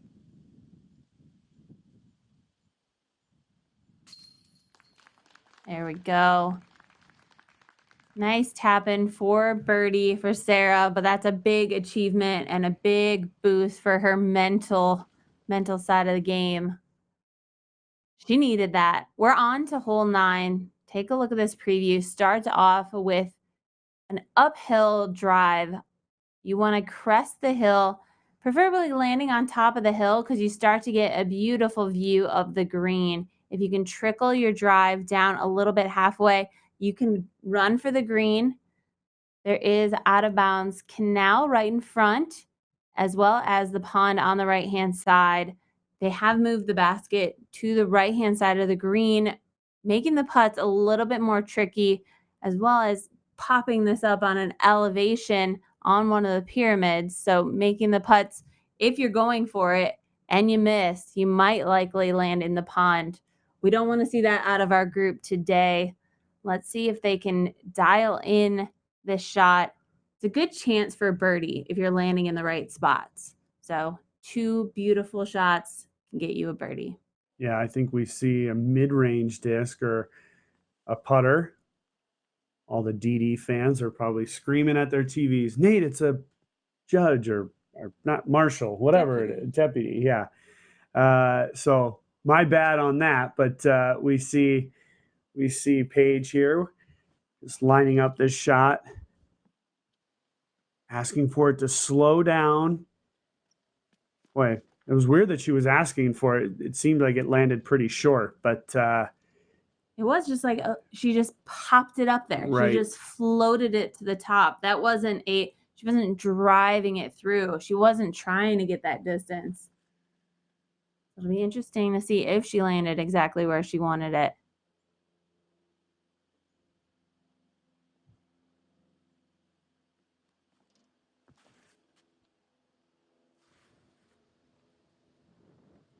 Here's Sarah.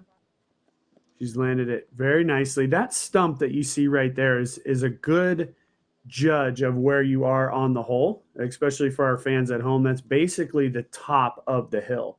In fact, that tree used to be there for years and years, and you used to have to navigate around it and eventually just succumb to all the disc hits, but probably not to the dismay of quite a few players. Oh, look at that shot. What a beauty. Beauty. Yeah, we're excited here in the booth. That was a nice shot. Just perfectly riding that hill. And it's not often that you see a disc sliding to the right like that as the disc is finishing. Normally for a backhand player, you're going to see it skip off to the left. But that disc knew where it needed to go.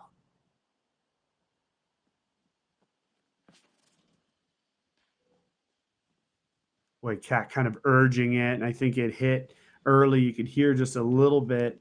We'll take just a brief break and catch up with these players in the fairway.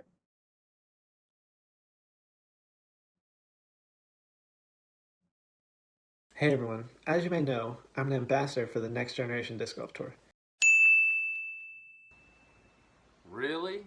And with being an ambassador, I kind of have some insider knowledge on what's new this year. So first, let me share a quote from one of the tour co-founders, David Feldberg. Part of Next Gen's mission is to help bridge our top amateurs into professional ranks. We take that vision another step this year. Another step. First, new location, Austin, Texas.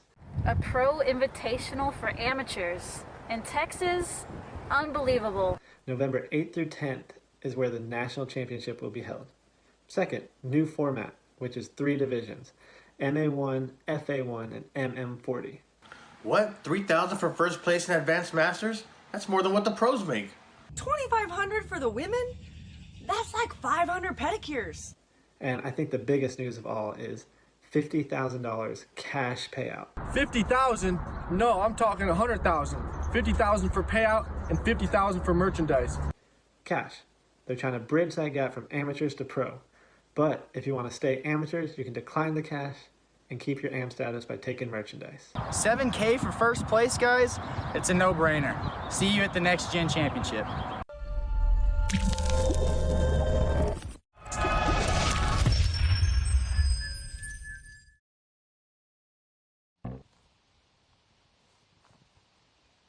And we're back and we're seeing where Paige's drive landed. She is at the top of the hill. And if this is, according to her game plan, just another layup,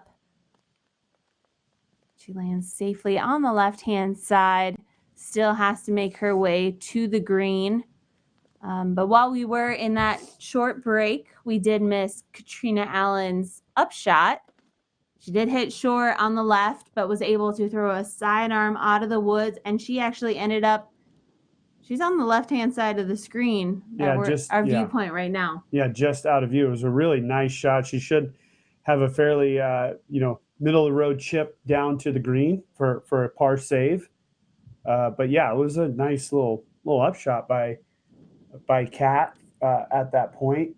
And we've almost played 9 holes here. We see Sarah Hokom lining up, and there's been a lot of conversation about Sarah missing some putts, but she's actually shooting the best in the group as of this moment right now. Really taking her time here. With this great viewpoint, I think she's going for the green.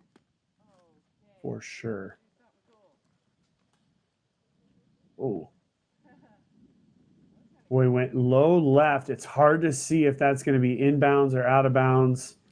It's a weird area over there because that's above the irrigation ditch, so should be inbounds for Sarah. But yeah, I was just looking at the scores, and Sarah's 1 under par. I mean, she's birdied 2. She had that weird bogey miss on 6, but now she's come back and birdied 8. So Sarah's playing well, but the other girls in the group, the 2 leaders, are just playing ping pong at this point. So yeah, it'll be interesting to hear from Terry again how that feeling was after hole 6 and kind of how these last few holes have played out. But Sarah is still kind of locked in at this point for the most part. her tee to green play has been very solid. And we see Kristin here at the top of the hill. Oh man. One last tree to miss, hits it. She drops into the water. She will be taking her lie from that side of the green, but that is a rough break there. Cutting a little close, though, I would say. There's a lot of green space on the left hand side of the green to land on. She was running at the basket. Yeah. So here we go. We see Catrina's lie, which was a really nice up shot from where she had thrown her drive.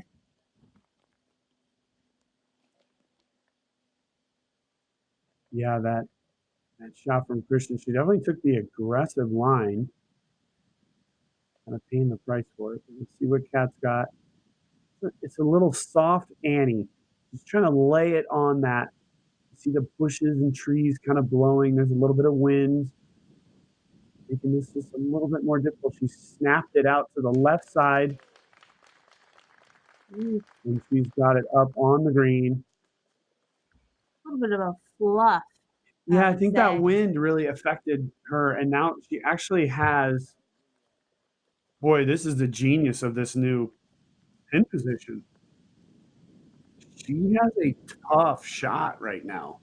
She has a really, really tough shot, you know, because she's putting directly at that water.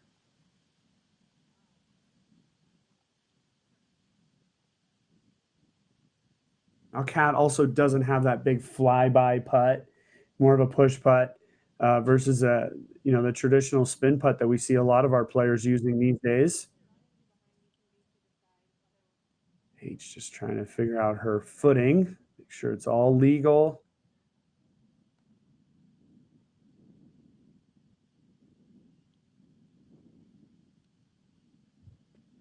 This hole's like a scrambled egg right now. All of our players just trying to make it work, and she barely got it up and over that wall. She's going to have that death putt as well. Oh, still a lot of action left here on hole 9. I think Sarah's in the scrambled egg area over here as well. Yeah, But there is a lot of safety there. It's this little water canal, ravine. It doesn't completely connect to the two ponds. So we see Sarah, she'll be walking on ground the entire way to her disc. I think there's a big pipe actually that goes under the ground and then, connects to the lower pond that's behind the basket. I think Sarah's just going to be getting her footing and then chipping it up. I think within a few feet is her goal from here.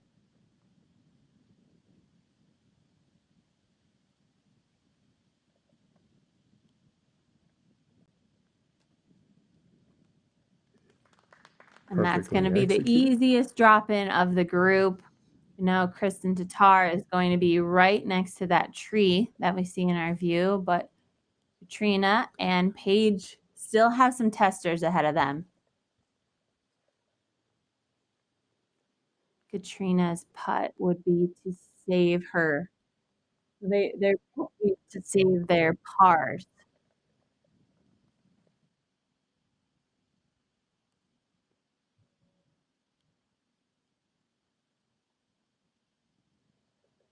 So as I was saying, she has a push putt. Not that big flyby. Oh. And there it is. Yep, just short left. So yeah, she's safe. And that's that push putt for you, just to barely get into the basket. But I mean, that lake had to be in her mind. There's no doubt about it. And one side, you don't want to think about the lake. You don't even want to think about missing, but you need to be aware that the putt you're going for, it's risk reward. And is the reward worth the risk? Thank you, Nate. Oof. And that's a redemption putt right there. Yesterday, Paige scooted out the right-hand side, went out of bounds. So she is stoked to make that putt today. And that's what this course is all about. I mean, each and every hole is its own challenge. And if every day you can improve on what you did the day before, you'll be doing good. And you just really have to attack the hole, change up the play if you need to. But Paige is really excited about that putt. Yeah, she definitely is. And there's the tap in for Sarah. So it'll be just the single bogey from Catrina in our group here. And we're going to hear from Terry Miller here in just a second. We've gone through 9 holes. And let's head on over to Terry.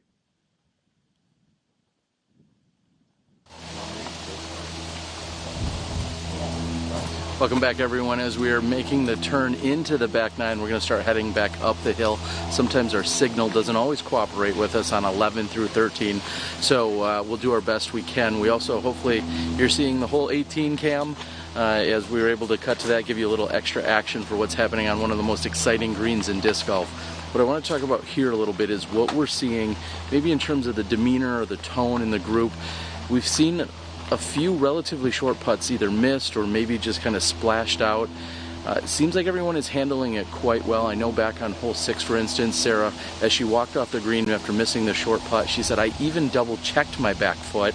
And then she's like, well, it might be that fresh mulch that's out here that she still slipped on. And ultimately that putt, that relatively short putt, fell out for her. But even though they struggled 4, 5, 6, and a little bit even on 7, they moved over to hole 8, and we saw great putts by Kristin and Paige. And then Nate, I can't hear you, but I'm guessing you used the term statement putt. Paige made a great putt, getting up and down, still walking away with the par 4 here on hole number 9. She was looking at a death putt with water directly behind her, and she cans it. So maybe that'll say something about her confidence. The group may be a little bit uplifted. Again, we're going to head to the back 9. Stay tuned with the action. We'll see you guys soon.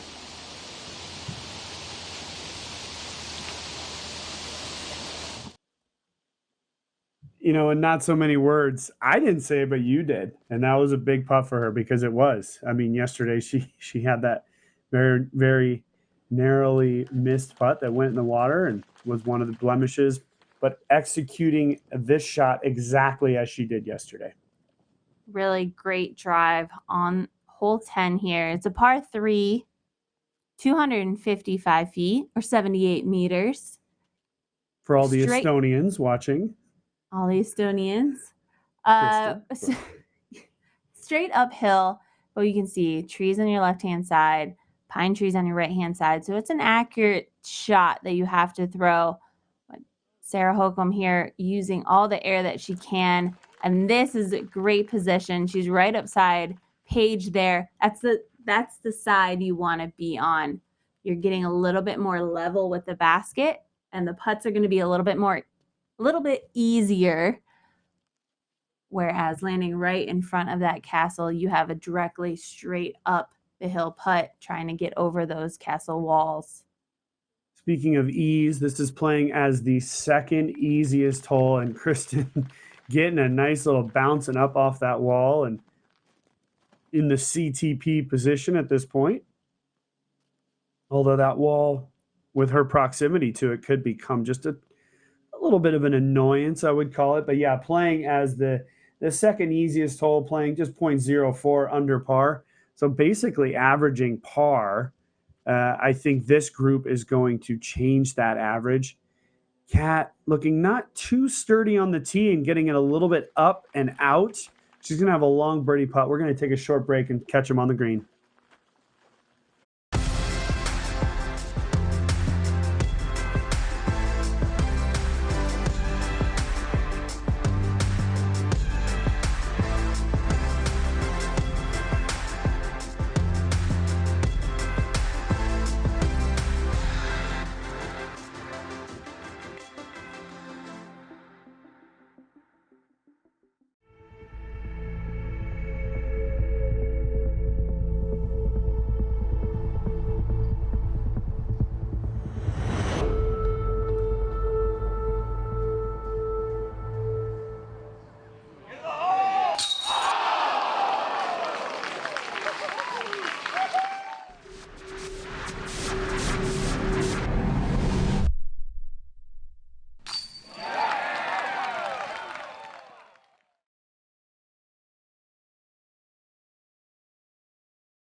last 4 holes. She's 1 over. Wow. And we are back with Catrina Allen's drive farthest from the basket of the group. And you can just see the difference in elevation from where her footing is to the basket. Yeah, it's a perfect view. Off the tee, it looked like she just didn't get that pop that she wanted. Oh, but had the pop on the putt and popped it right in there. Nice putt there by Catrina Allen. And we're going to roll the Zuka replay. Look at it, up and in. That's a more difficult putt than she made it look. Absolutely. And she got enough power behind that because that is just so severely uphill. The pop that she really needed to get behind that disc, she was able to do. But look at this footing. Much easier placement here for these 3 drives. And that's a nice 2 for Sarah. We're looking at a star frame if Paige and Kristin are able to tap their putts in.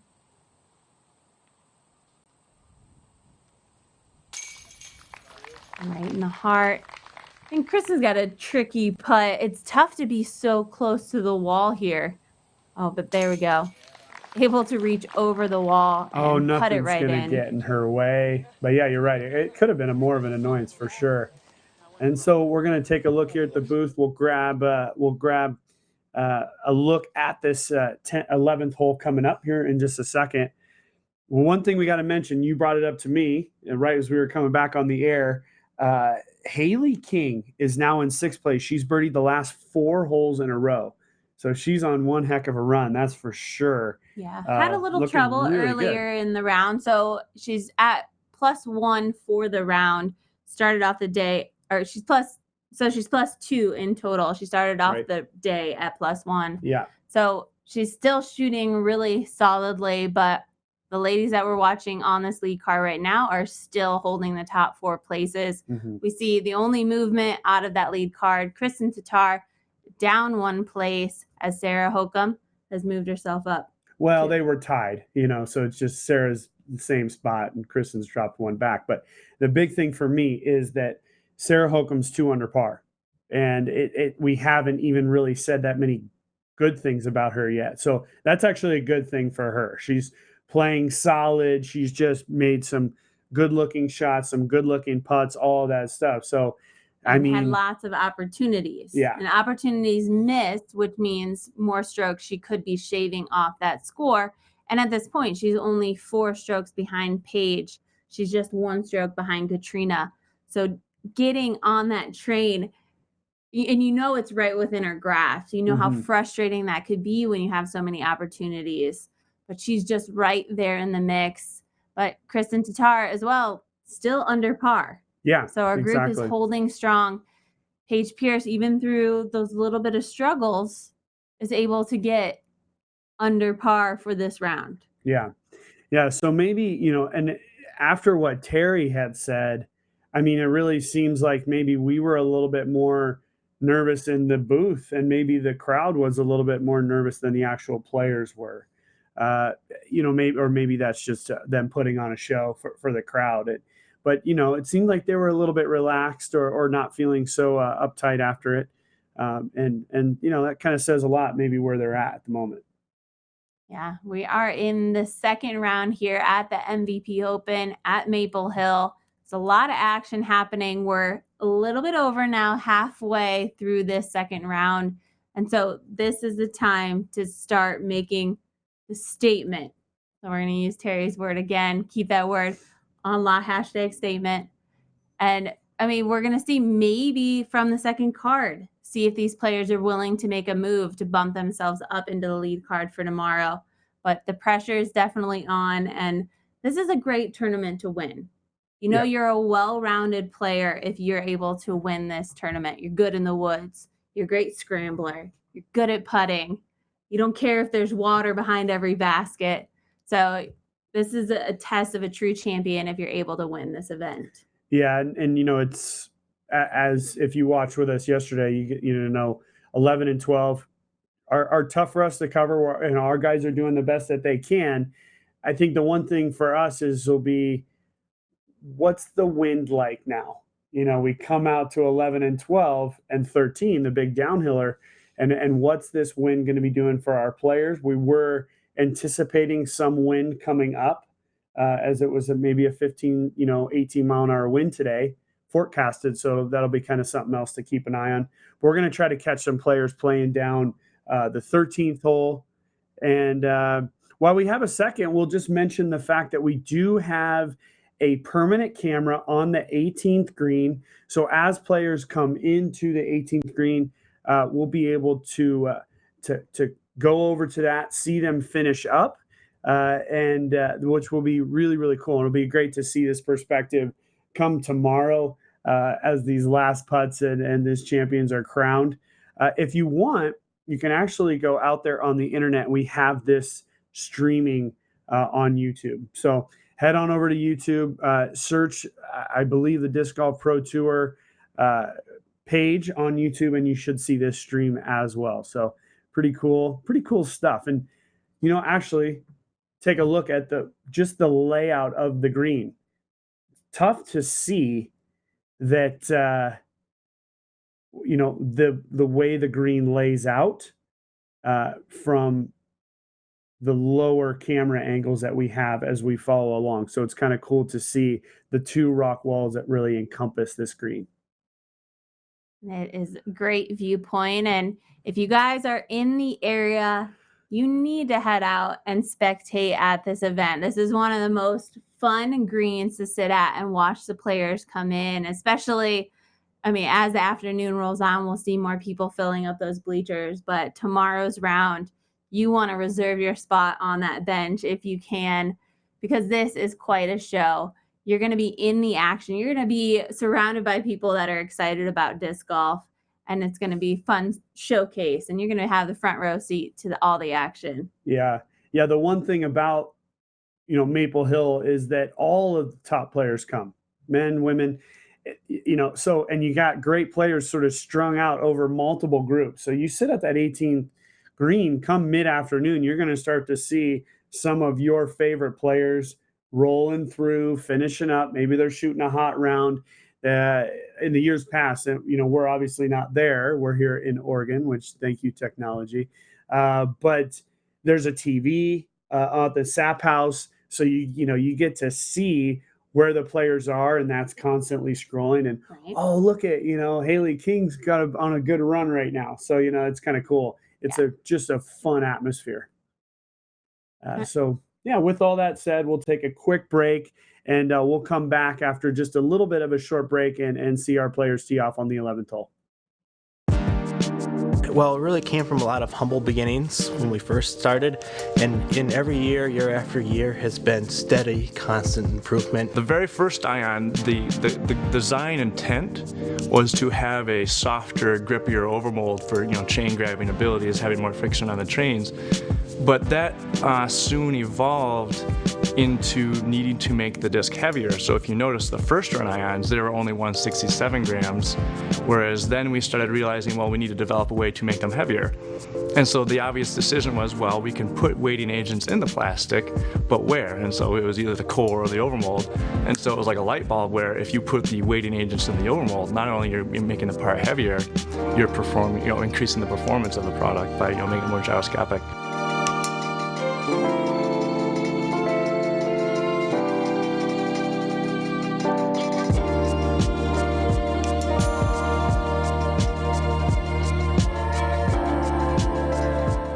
In the very beginning, it all started in our dad's garage and barn, and for the first quite a few years operated as a barn operation, and every year we just got better and better. We learned better ways to do everything, and in the meanwhile we're working with our father's company to do all the injection molding.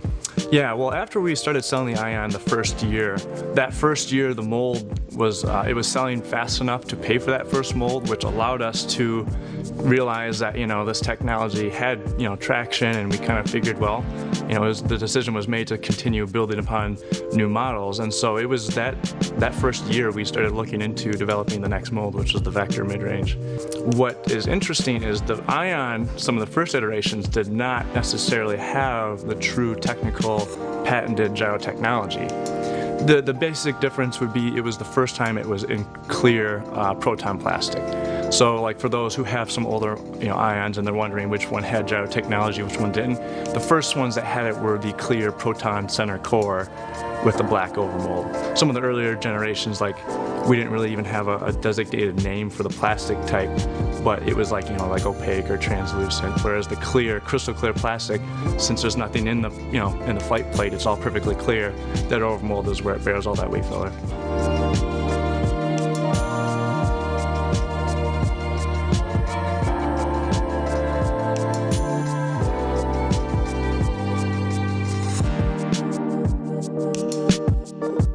The first Ion was built with a recycled mold.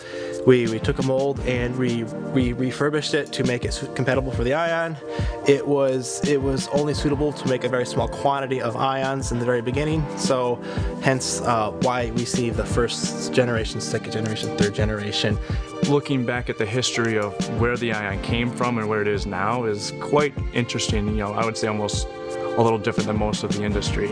Whereas, gyro technology was developed through the Ion mold, and that's something that's never been done before. Kind of really a symbol of how we grew as a company, because that was our first main product for the first few years. And so to celebrate 10 years, we are going to introduce the throwback of the first run Ion. Yeah, the 10th year Ion is actually really exciting. Not only is it because it's celebrating 10 years of the Ion mold, but it's special because this is now our first in-house molded disc golf disc. The Ion itself is, the classic light blue translucent flight plate with the nice bright red overmold. And it's funny because we had our first run next to the machine, so as these 10-year anniversary Ions were coming out of the machine, we were kind of holding them side by side and just kind of like it's mesmerizing seeing how how far it has come, the technology, and how we've developed our processes to improve the quality and performance and whatnot. So we look at them and kind of you almost look back and kind of reminisce like, wow, we've learned a lot in the 10 years that we've been doing this.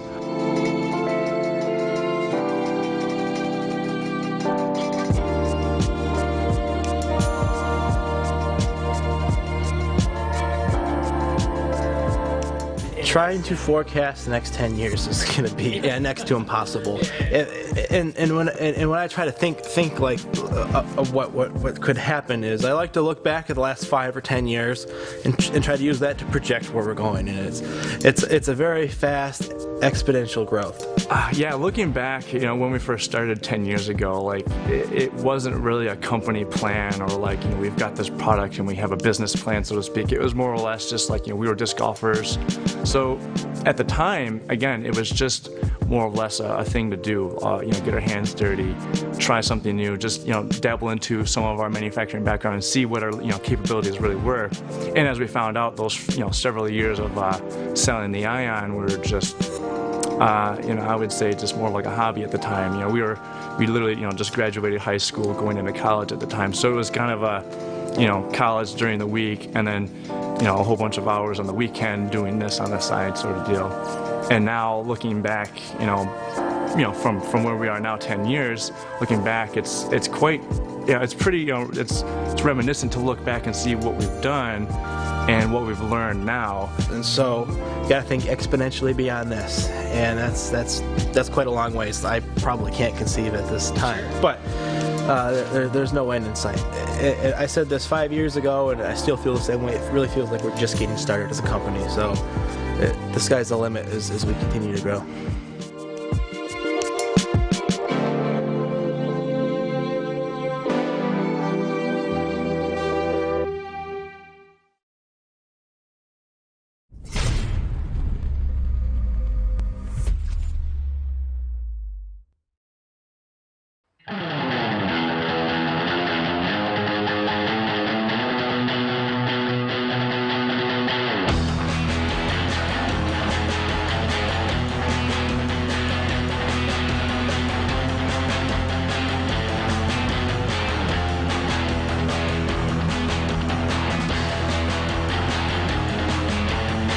As we see, James Conrad pulling out in front of everyone right now. His 7 under through 10. Well, I'm going to say this now. If James Conrad makes this putt, James Conrad has won the tournament. There's not enough trouble for him to find in the last few holes. I feel like he can play it out relatively safely. If he converts on this putt, the MVP Open champion will in fact be James Conrad. That's my call.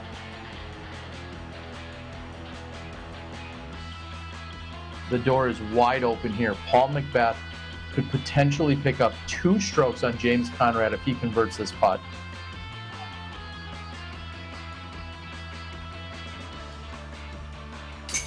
Oh my. We have a match here, folks. Paul McBeth with the birdie on hole 14.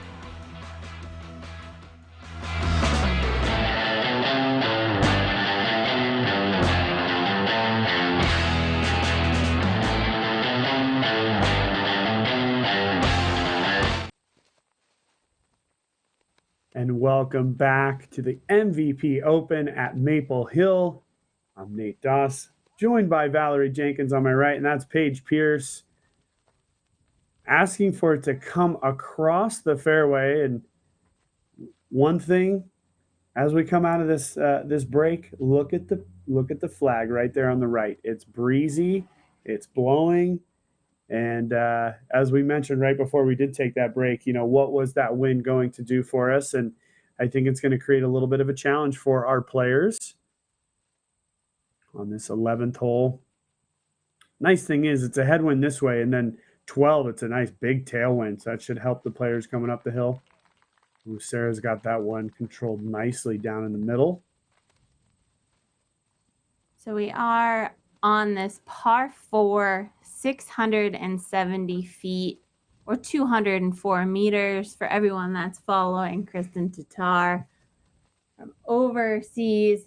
This is a booming hole. Starts off with a big drive off the tee down into and hopefully over the pine trees into the big landing area. But it's about 400 feet to get there. So you really have to put a move on it. And looks like Kristin's able to do just that with a little bit of a flip up. It's followed with, depending on where you land, a shot into the basket. The basket is placed on a bit of a slope, and the green around there, there's a little bit of a rock wall. There's rocks near and around the basket. So you have to land your upshot very nice and soft if you want to stick up next to it. But this is a great opportunity for a birdie. I think if you're able to get yourself open shots and place yourself with a good stance, you'll be setting yourself up for a birdie and cranking over. Yeah, she's going to end up way on the right side. You can see that spotter just running to keep an eye on it. But it should be okay. It's a decent angle. I like the angle from the right side better. It's much more open, and that's all 4 of our competitors. And we were just mentioning people watching back home in Estonia of Kristin Tattar. It's almost 6 o'clock in the afternoon out there in Estonia. So this could be an afternoon beer and a nice meal watching a little disc golf here in this back nine. So it is prime time right now. Yeah, exactly. And there's the 18th green. You just see a couple of our competitors finishing up their round.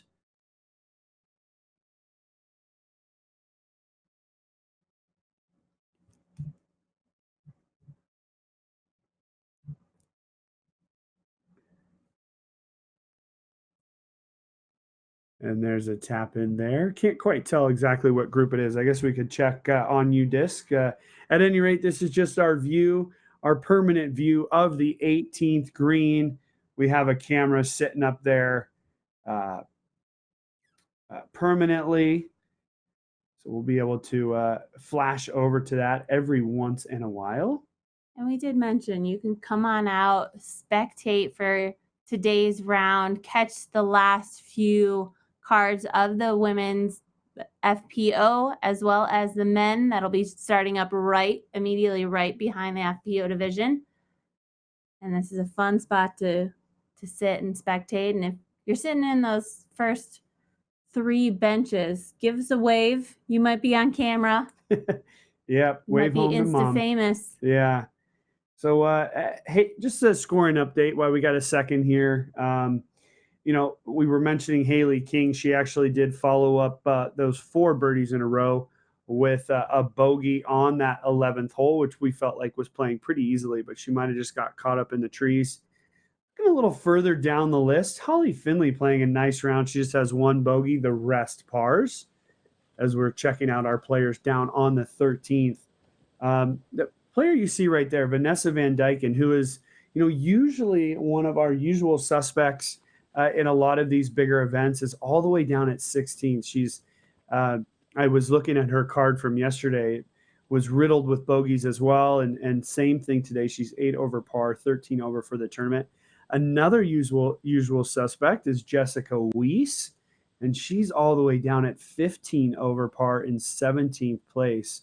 So it just goes to show you how difficult this course can be, and just really how it can get at our players, even some of the best players out there. Jessica was playing well last weekend. Hey there. What a beautiful putt. Yeah, look at that. Nice. So this is on 13's green. One of our biggest movers today, Hannah Macbeth. She's up 5 places. That's just one of our biggest movers coming up the field there. So she's shooting a 3 over par round. She's got 3 holes left. So just a little scoring update for everybody back home. If you want to go check out that on your own. And another big putt by Vanessa Van Dyken. And the first putt was Erica Johnson. Wasn't able to see as she was down in that valley there, but that was a huge 40-foot putt. Followed up with Vanessa Van Dyken from downtown in the woods on the right-hand side of the green. And we followed this player around yesterday. This is Amanda Melwicki. Really fun to watch her play yesterday. Up and coming. Has been playing pro the last couple of years. And they threw her to the wolves yesterday on the featured card, and she held her own. It was really impressive. We got to see so many replays at the end of the round yesterday, and there were so many of her. She was hitting huge putts, saving herself, and really maintaining a really solid round. So even with the pressure on, she did great. The fans threw her to the wolves because she was the fan vote, I think. From yesterday's round, but what an awesome opportunity as we see Kristin Tattar down in the fairway of 11, putting it just down below the basket there. The one thing that I really liked, Terry Miller had Amanda after the round yesterday, and her reaction I thought was just awesome. I mean, she had a great, just way about her. She was excited about the day. She maybe didn't shoot as well as, Paige Pierce did or Sarah, but she felt like she belonged in that position and she was happy to be there. So that was kind of cool to see. Yeah, she was so composed in that interview as well. And I'm sure she hasn't been put in that spotlight too often just yet in her career. So it was fun to see that.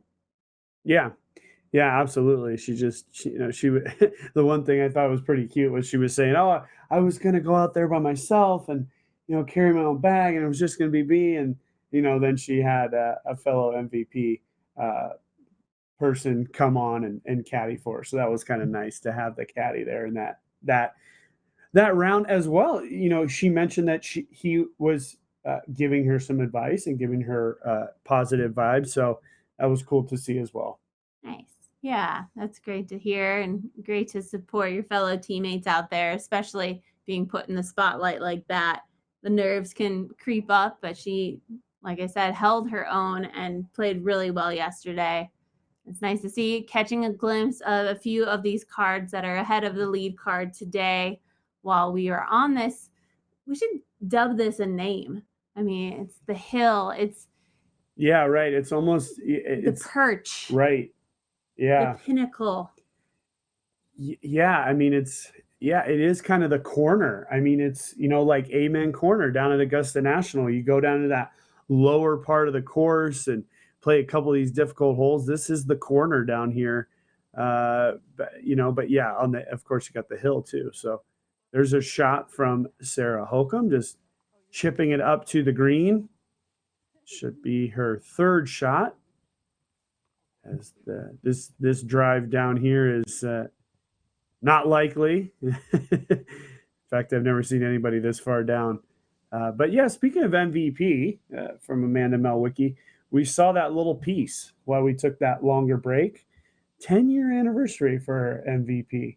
That's pretty incredible. Congratulations to them, and congratulations to them for being the presenting sponsor here at Maple Hill. This is, a big deal to put their name on this event and be able to partner with, players that are an event that's just one of the most premier.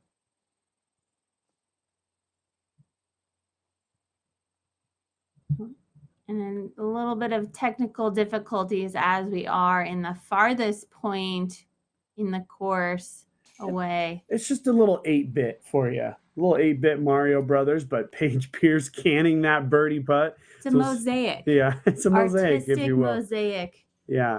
Filter that we're adding. Oh, and this one's just pulled to the right. This is Lisa Fakis on the 13th hole. Going down the hill. That breeze just is a tailwind for our players. And then just behind them, hole 11's tee pad is facing the opposite direction. So those tee shots were directly in the headwind, making it really difficult to get that distance that they needed. I believe this is Kona Star Panis. And in the same respect, it's really tough to have a tailwind on this 13th tee pad. It's going to stable up the disc a little bit more, but the players need to throw that nice flip up. Mm-hmm. So it's going to be really hard for them to get that shot. And as we see, Holly Finley's drive just sailing off to the left, not a chance to flip up at all.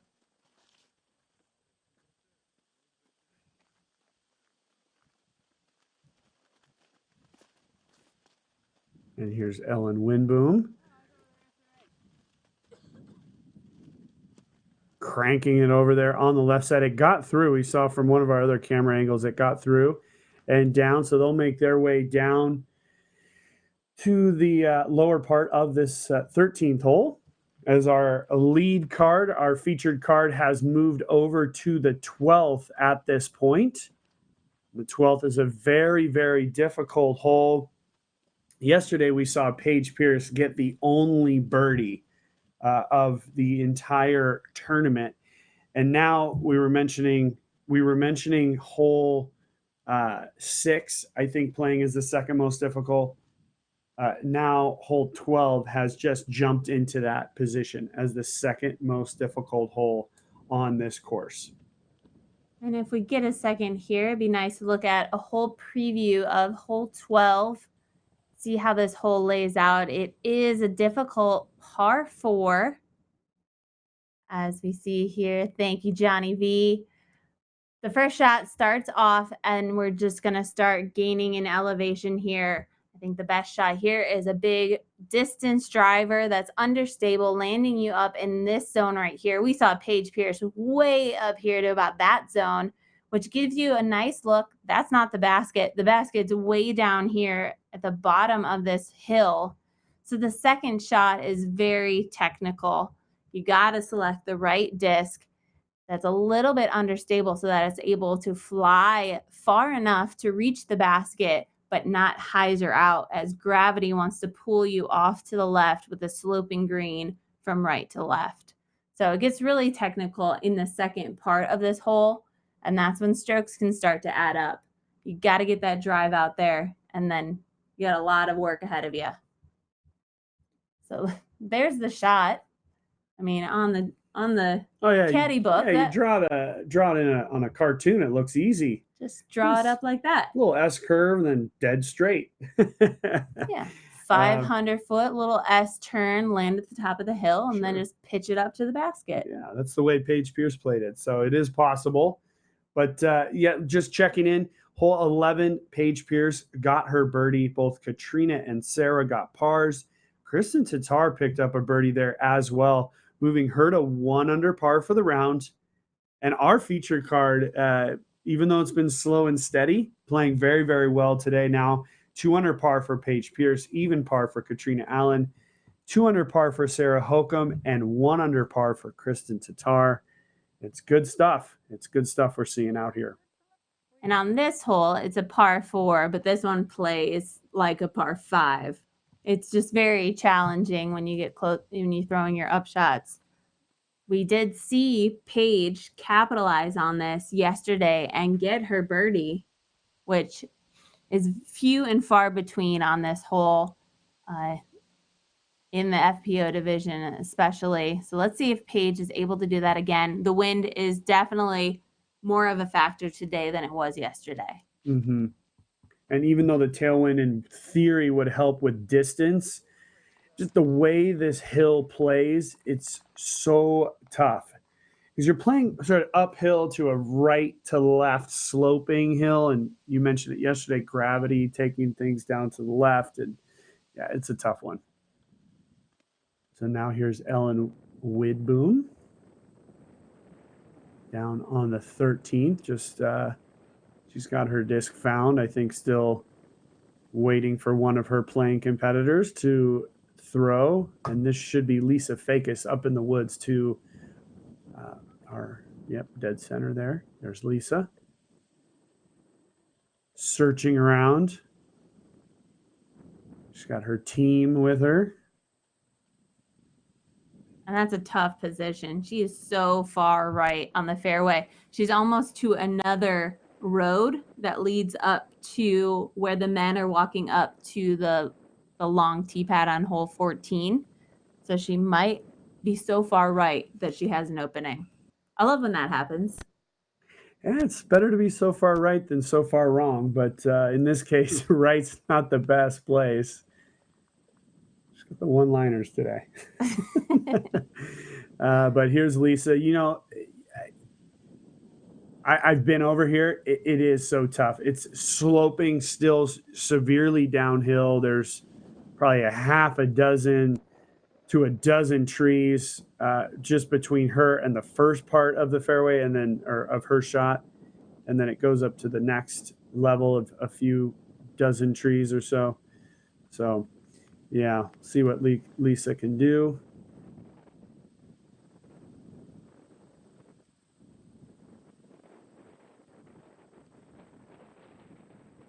And we see that our lead card has teed off on hole 12. So we're going to throw it to a quick commercial, and we will catch back with the action at the MVP Open at Maple Hill in just a minute. I can throw this disc around the world in one shot. Never play disc golf too far into the jungle.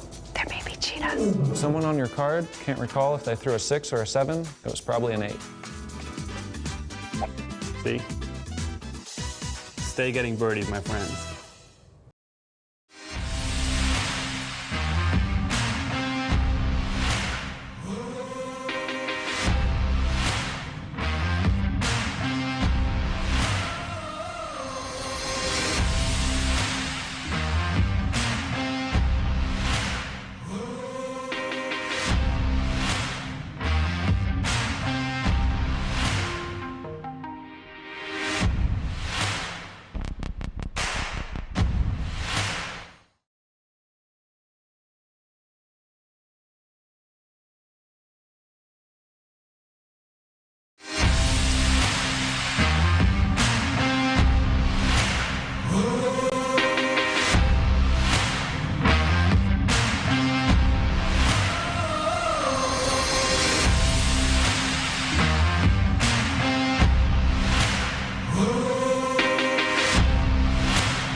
And we are back with our lead card. This is Kristin Tattar. She's on the far left side of the fairway. She's, again, now playing a different hole. She's going to have to pitch into the landing zone where Paige landed yesterday and then, go down that fairway as we saw on our flyby. Her caddy there is one of the MPO players, Silver Lott, who's Estonian as well. Silver played really, really well yesterday. Shouldn't he? That's a good name. It's Silver. a great name. I like that name. Strong name. This nice little sidearm there for Kristin. And it's interesting the position that she's in. I mean, she has to make the hole longer in order to play the more open shot. But from where she is to where the basket is, it's so much shorter. But there's only a billion trees between her and there. Mm-hmm. So here's a good position that Sarah Hokom's in. But she doesn't have that visual. You can see just over the hill, but it dramatically drops to the basket. So it's tough. I think the important part here is hitting the right height. She's got it a little bit high, so it's not going to carry very far down the hill. But Yeah, she and that shouldn't was be off the way fairway. right. I mean, that was way right. I think she put a turn on it and it just went straight. So it'll be interesting to see where she ends up.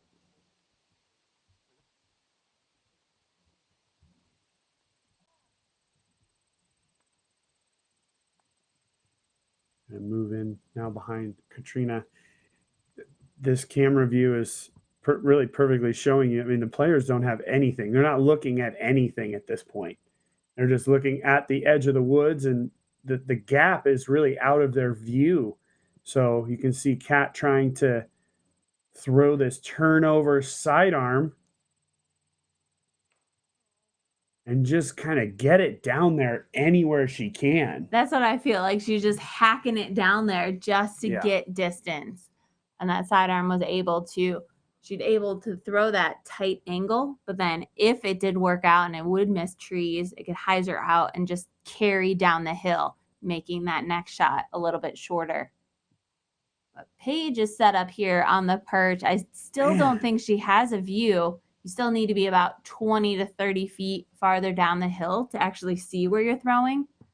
But she is in great position, just straight ahead of her down the hill is the basket. I mean, she's 10 feet from where she was yesterday. So she knows this shot, doing a little body language. Looked to be down the gap anyways. I mean, yesterday she absolutely parked it. Now we're here. We see Haley King up on the 13th tee.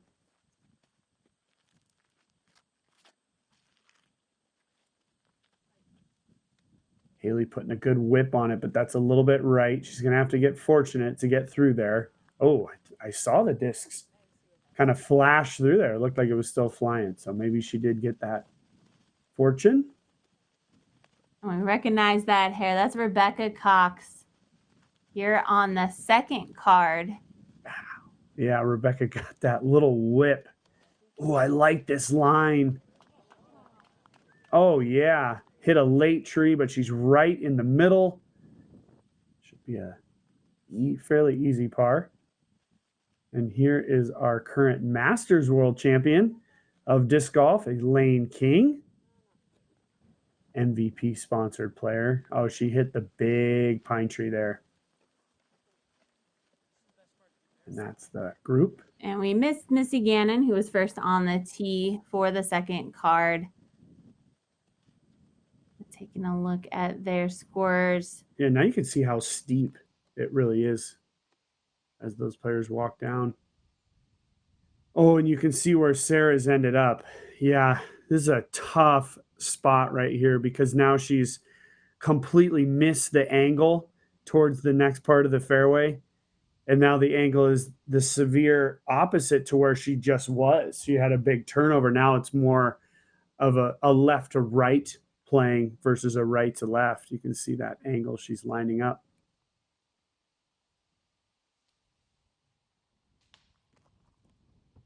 Ooh, I heard a little wood. Oh, and I see the disc rolling. Wow, it was still moving. Yeah. Should be an up and in from there for her bogey. Again, this being the second most difficult hole on the course.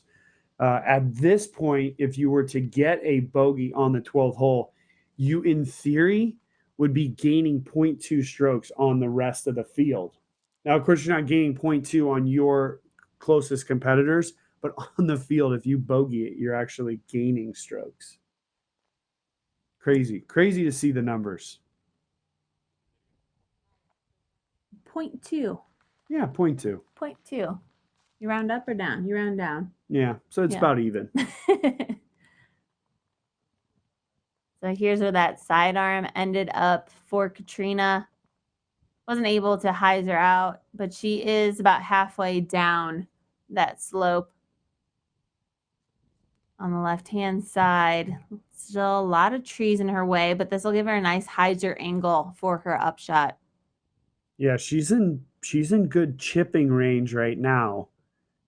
And so a par is still a potential here for sure.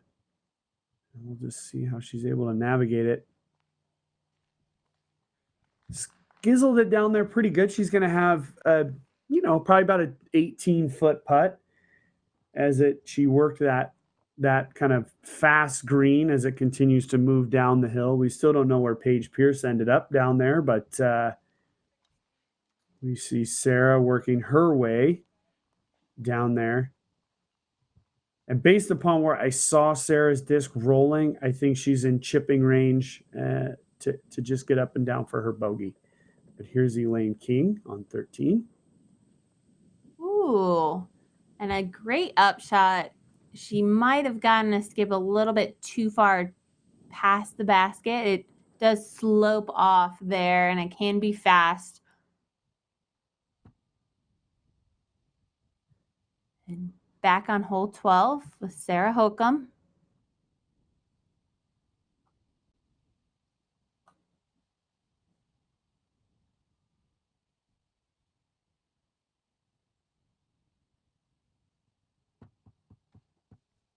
Oh, wow. I saw the... it's rolling. There is a ditch down there. It's about 20 feet to the to the left, to the lower side of this basket. She released that at such an extreme hyzer angle. You can see the slope of that green. It just right to left. So that hit, skipped, and got her a little bit of a roll. Hopefully she'll be able to save that putt. And back on 13's green with Haley King lining up her putt. And as we zoom out,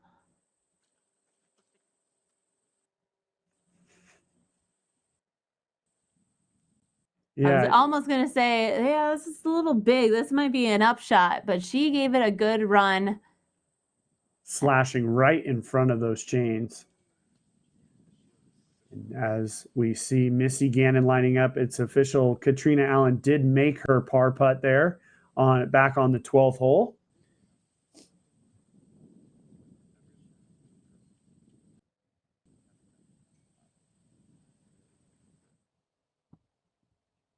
And now we see that Sarah's disc did stop and she was able to tap in for her bogey. And look at this. This is Paige Pierce for birdie again. Wow. Playing this hole incredible. Look at that scorecard. 3 and 4, very, very tough time for Paige. Just hitting early and, a 3 putt on 4. But since then, she's had 4 birdies. And she is now the leader of this tournament by 5 strokes. 5 strokes. Yeah. It felt so slow and steady, and there was a lot of action going on, a lot of different things to talk about. But bam, 5 strokes ahead. Now heading up to the 13th hole. Take a look at that scorecard. That's the kind of lead that you want to have as you find your way to that 3rd round of this tournament. But still, there's no doubt that Catrina Allen's going to keep the pressure on at 4 down. Sarah Hokom as well. Kristin Tattar, they're still both under par. They're still at 2 under. So the pressure for them to catch up with Catrina could also make all the difference. I mean, I feel like, even though there is the battle for first place, that group mentality, that the feel and the tension of the group each of those players can affect each other. So we'll see how that plays out through. We still have half of this round and a full round tomorrow. At this point of the season, you've been there, especially in the women's division, been there, years and years and years. Is there a comfort level? Is there a level of sort of, because these players play a lot together? Does that tension ever lighten up, this far into the season, where it's not like a new experience at this point? Does it have that feeling, or does it continue to stay intense?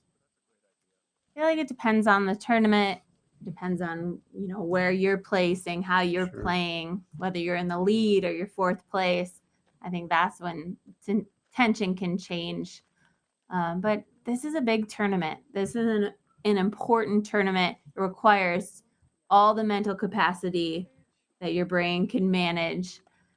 I mean, every shot is just so demanding. So I think this tournament, on this little delay here, while they wait for groups, a little more casual. But when you get down to the nitty gritty, they're going to get serious about this game and this course. Yeah, because it's the way I could only explain it for the sports fan out there. It would be like, two boxers boxing every single weekend, like the same two boxers, or Phil and Tiger just playing each other every single weekend. I kind of feel like that's the way it is with Paige and Kat. It's this like every single weekend, it's these two sort of battling with a couple new characters each time. Whether it's Jessica Weiss or Vanessa Van Dyken or Sarah and Kristin. But yeah, to me, it would get a little bit,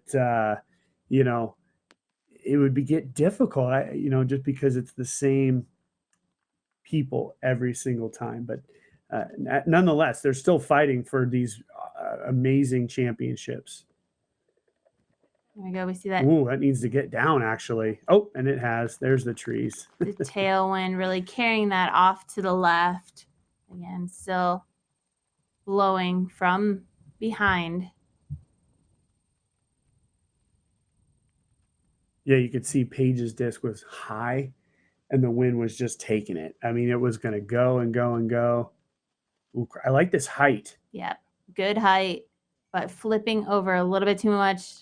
And a little tree correction. Yeah. Kicks her back into the fairway. She's going to have a good look for her upshot. Nice and open. She barely hit that corner. She missed that corner. She might have gone down there pin high. But other than that, that first kick wasn't too much of a detriment.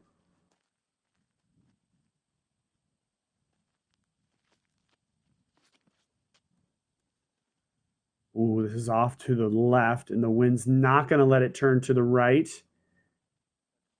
Did get around that big tree. And that might be a good one for the spotter to go catch an eye on right away. It's a par 3, 405 feet. What? Plays 300, 320 maybe. So severely downhill. Oh, turn. Just a little bit off to the right. That's going to be a tough upshot. We're going to take a break and catch up with our players down on the bottom of the hill. What do you think flatness and stiffness on this? Somewhat flat, neutral stiffness. This is a good disc right here. Got it. 2 more. Danny, this is the sick one.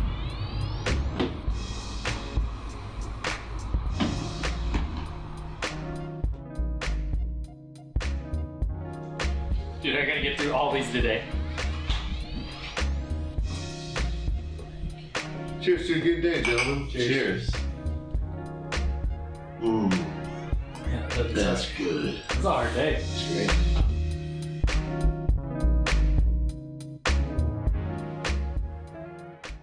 When I need to check the wind, I just let out my hair. Disc golf is 90% mental. The other 10% also mental. If you want to make new friends on the course, pick up someone's disc in the fairway by accident. Stay getting birdies, my friends.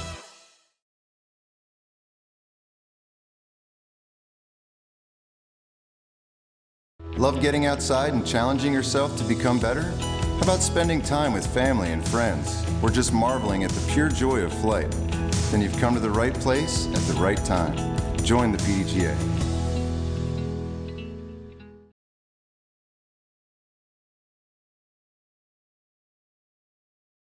When I need to check the wind, I just let out my hair. Disc golf is 90% mental.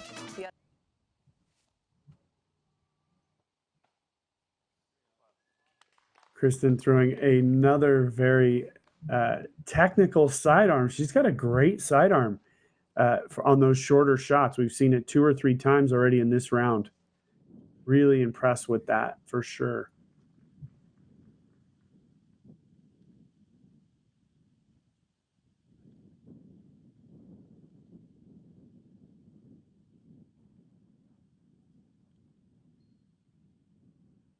It's a nice viewpoint from up above here. You can see what a difference just a few feet makes. Katrina's able to weave through the trees there on the left-hand side and find herself up right next to the basket. At this point, it's just all about getting it up and near the basket and making it just a drop in par.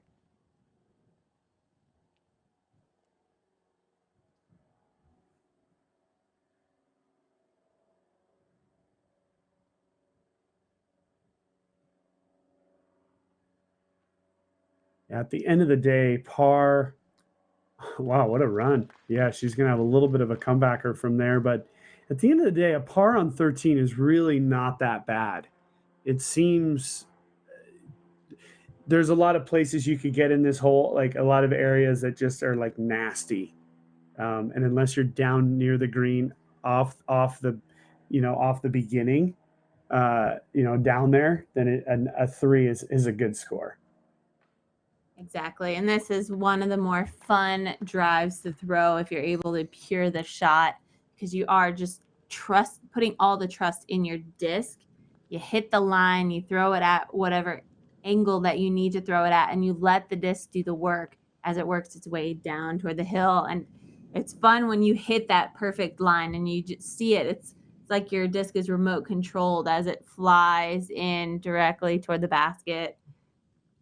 It's just beautiful. That's how a lot of those downhill shots are, though. I mean, you release it at a good angle, and it's just amazing to watch.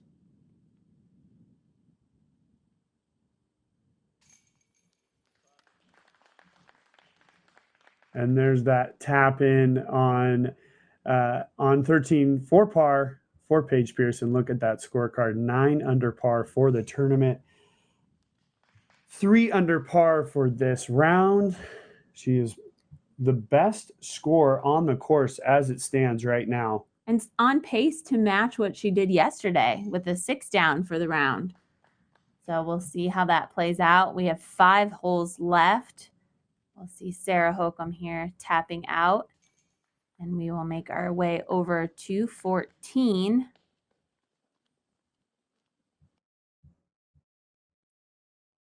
And this is the view from the men's tee. A beautiful view at that, but the women aren't playing from so high on the hill. They're going to be lower, even with the basket, but there is still a lot of water that comes into play. It's a par 3, 285 feet. You want to land at the basket. And if you land at the basket, you're going to get a little bit of a skip at that hyzer angle, and it's not going to skip you too far. If you end up skipping on the road, you're going to kick yourself into the woods. Just going to be a pitch up from there, most likely.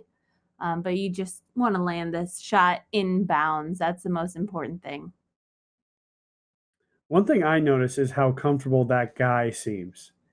I think you posed it yesterday. Is he just contemplating losing a disc, or is he just chilling and putting his feet in the water. You know those disc golf Pro Tour commercials now where they have the word and the definition? Right. So if they had chillin', they could just show a video of that guy. Yeah, exactly.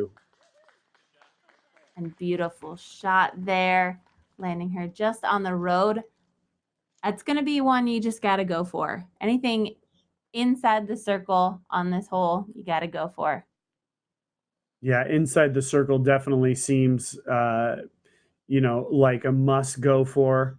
Unless you were just truly, truly, truly not confident at all. I would say if you're not feeling it, just lay it up, So I'm gonna see Kristin right here.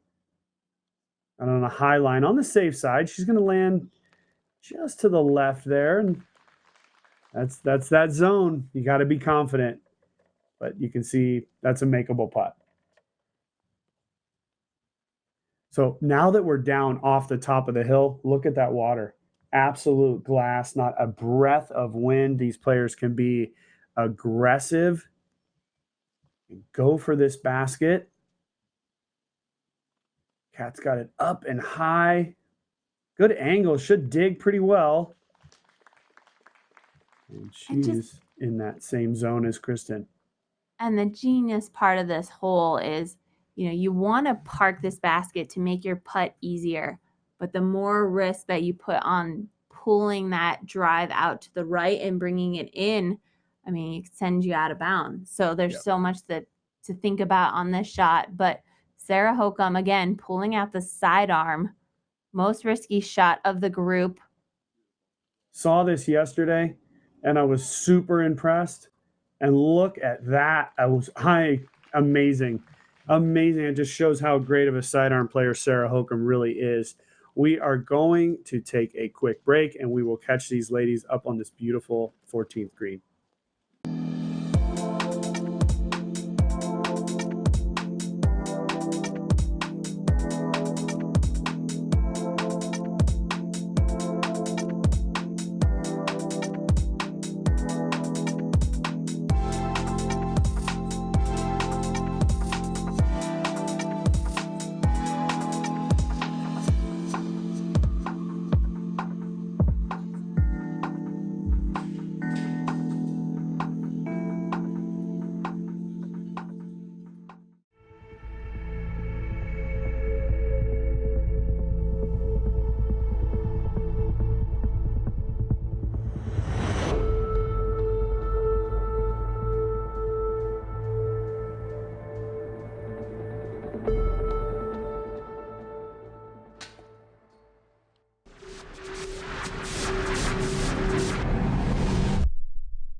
And we're back on the green. Look at the view for Paige Pierce.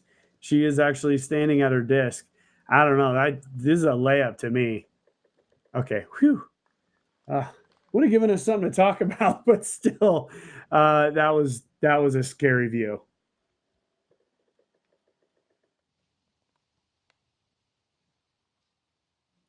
I think Sarah's a little bit. She's closer. But you can see that flag over on the right side of the screen. That's the 10-meter mark.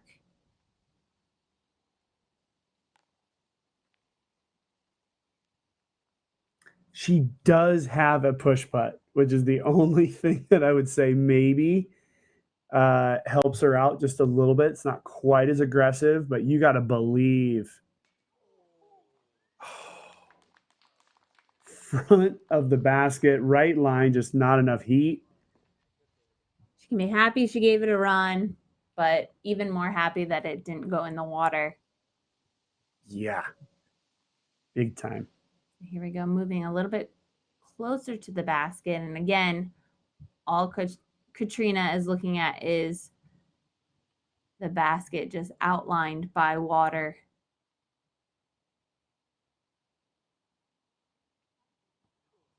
Oh boy. And there it goes.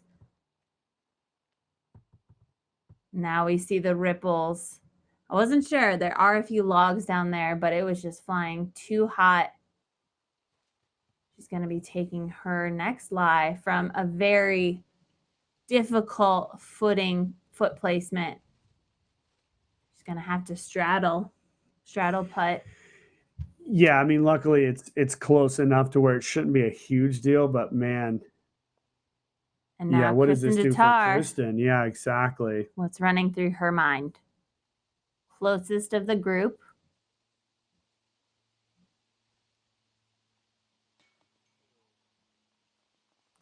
Maybe a little bit of nerves there. I mean, that was right in the center, but just a few inches too low. Yeah, I wish I had more of my putters that I was willing to just blow into the water.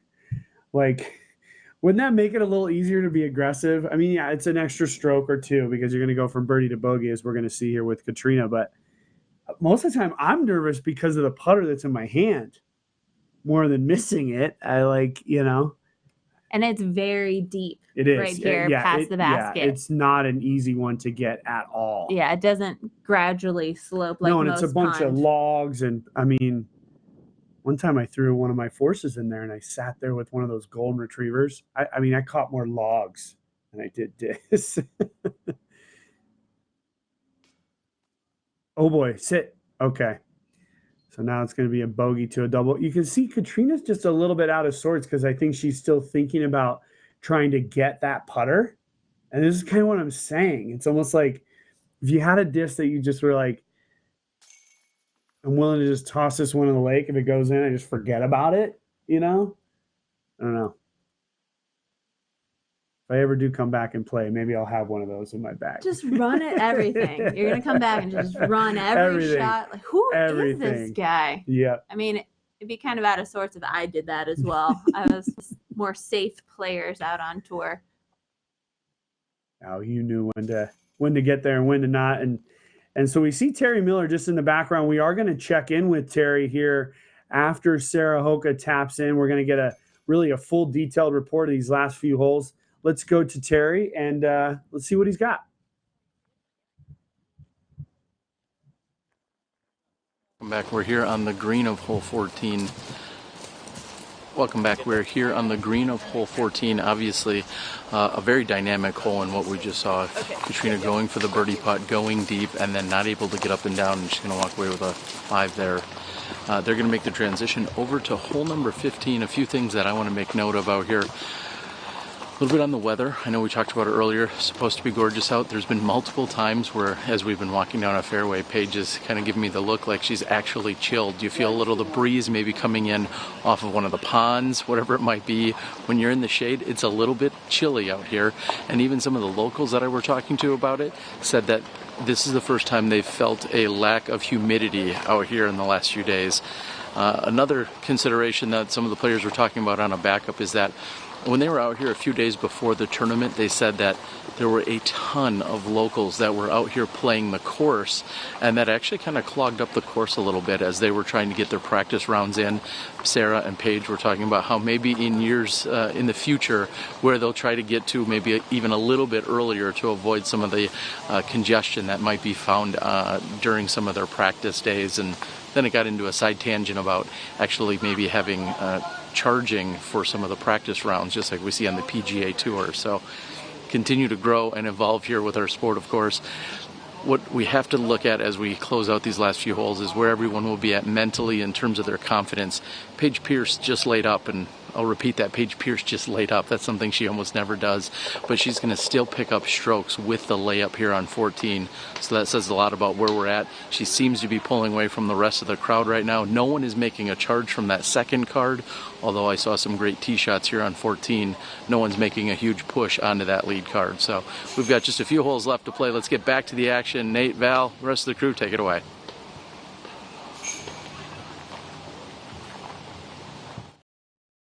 And thank you, Terry. We are going to go right into the whole preview of hole 15, par 3, 355 feet.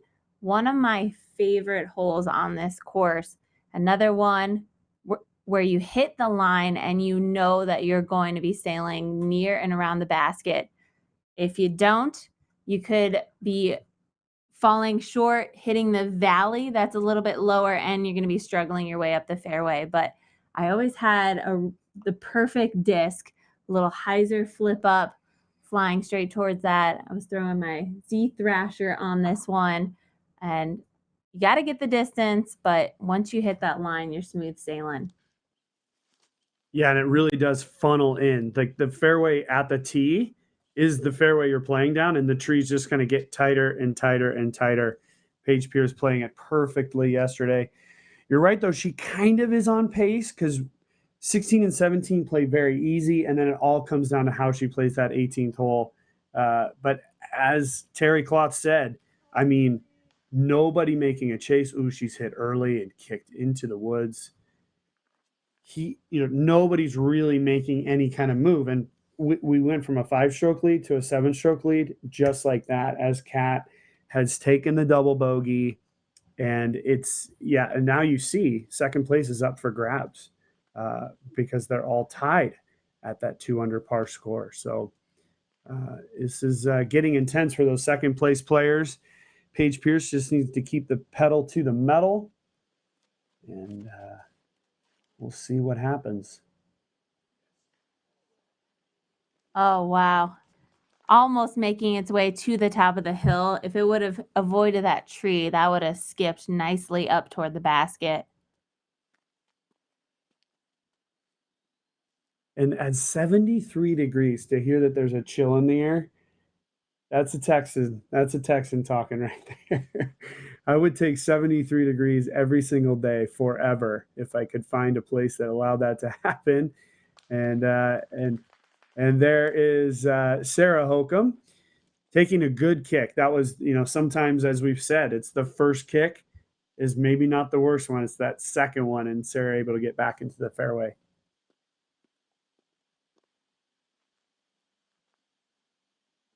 Let's see if Catrina can get back into the game on this drive, dial it in, get her back on track. And that seems to be a very popular tree for this group. We're going to take a quick break. We will catch up with them down in the valley.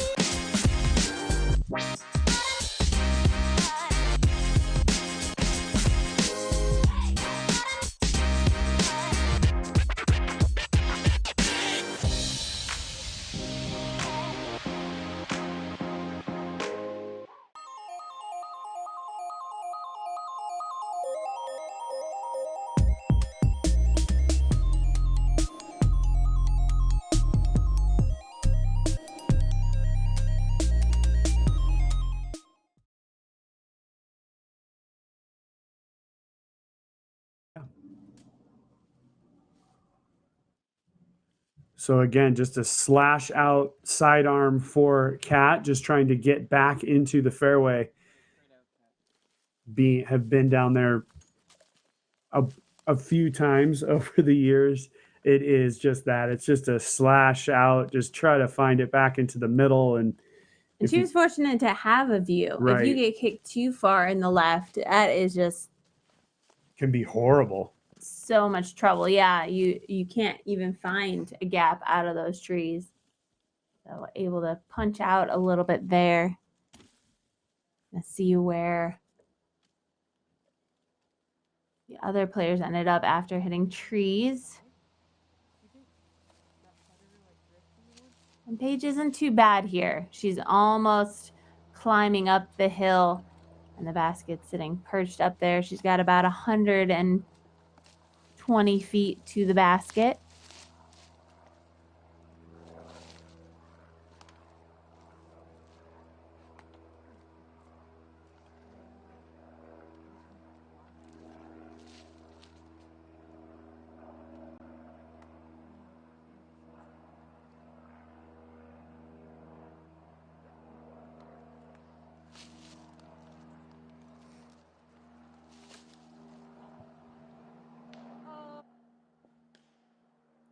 Oh, she was liking that line and just hit that last big tree as she was heading into the green. So it should be a long look at par for Paige. Potentially seeing her come back a stroke here is very possible.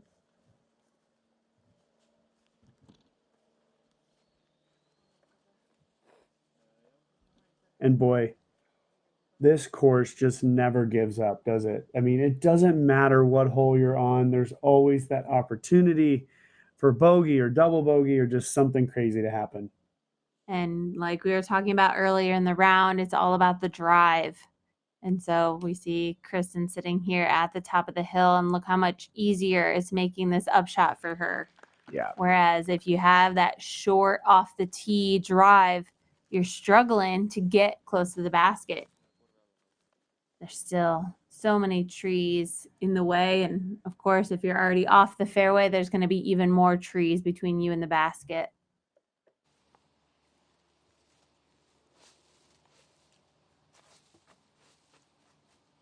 So here's Sarah's shot.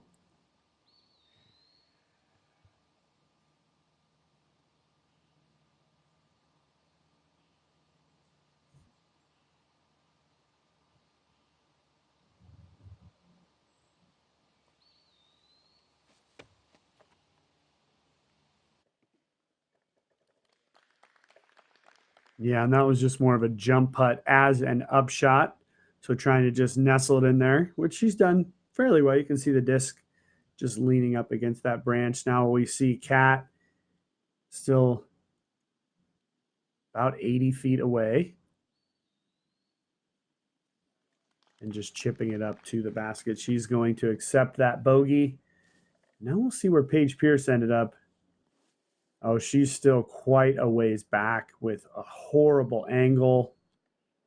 I think you got to concede the bogey here as well.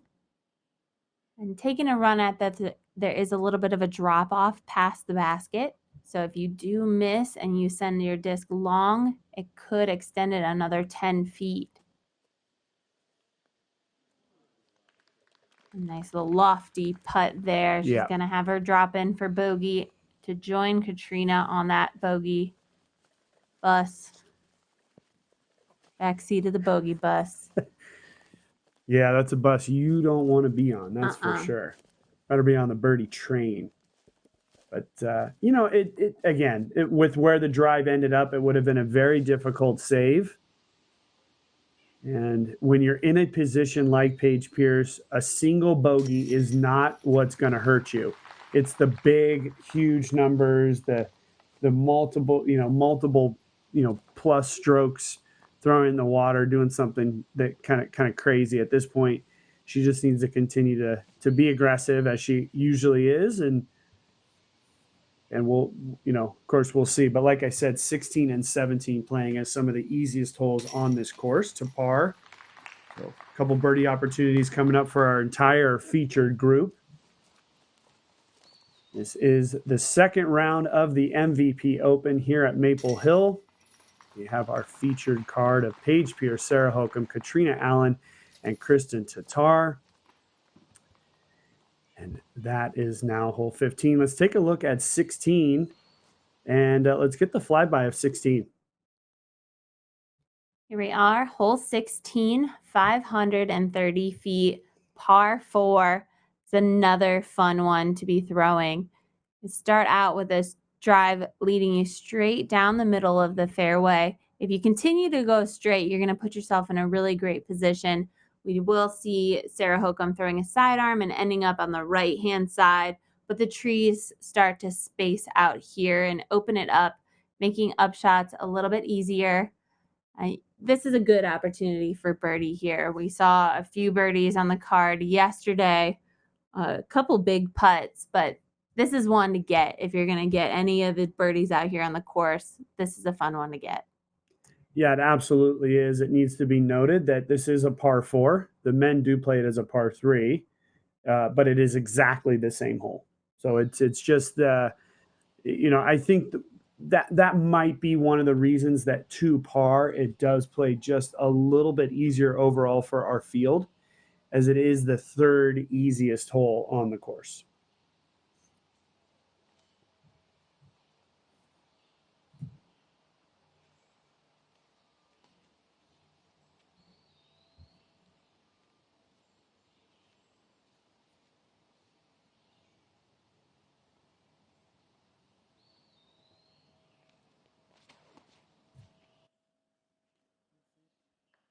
Well, Kristin, you could see it came out of her hand just low left immediately.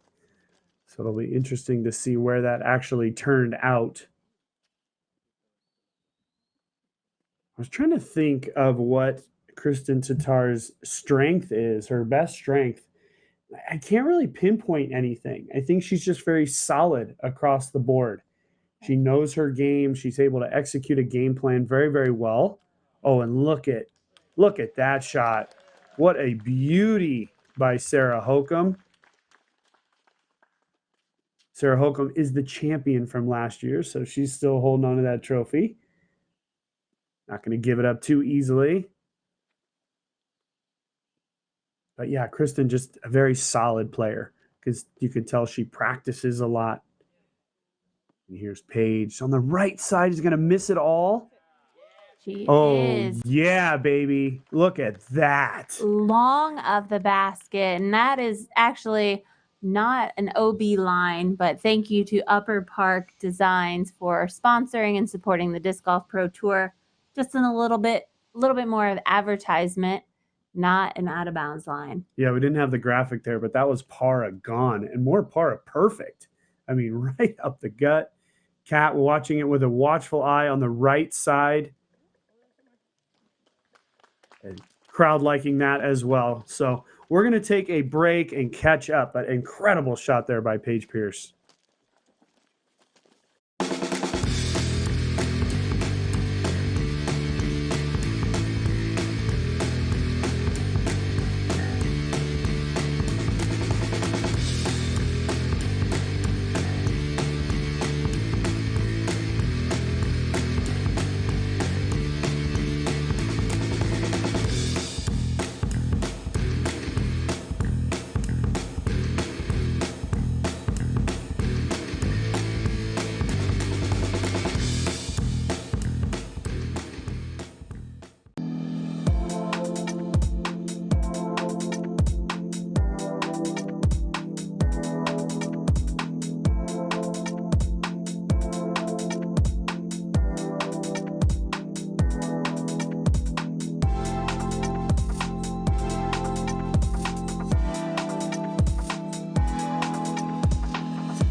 So we see Kristin here. She actually did release it low left, but took a tree kick off to the right.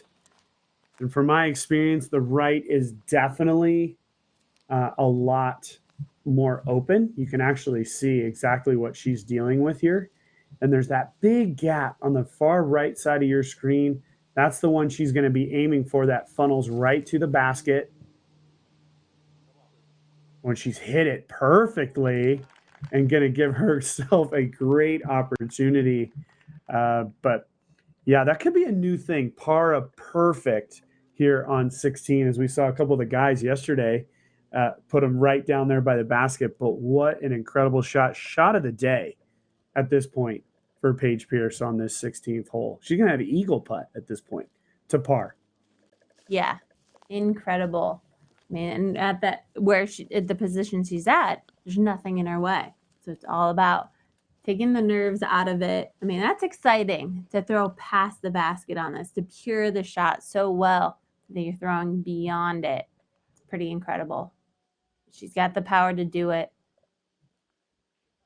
And nearly ace running. Maybe a little bit of adjustment off to the right, and we could see an ace. So still trying to find the disc. It seems like Catrina is heading in there first.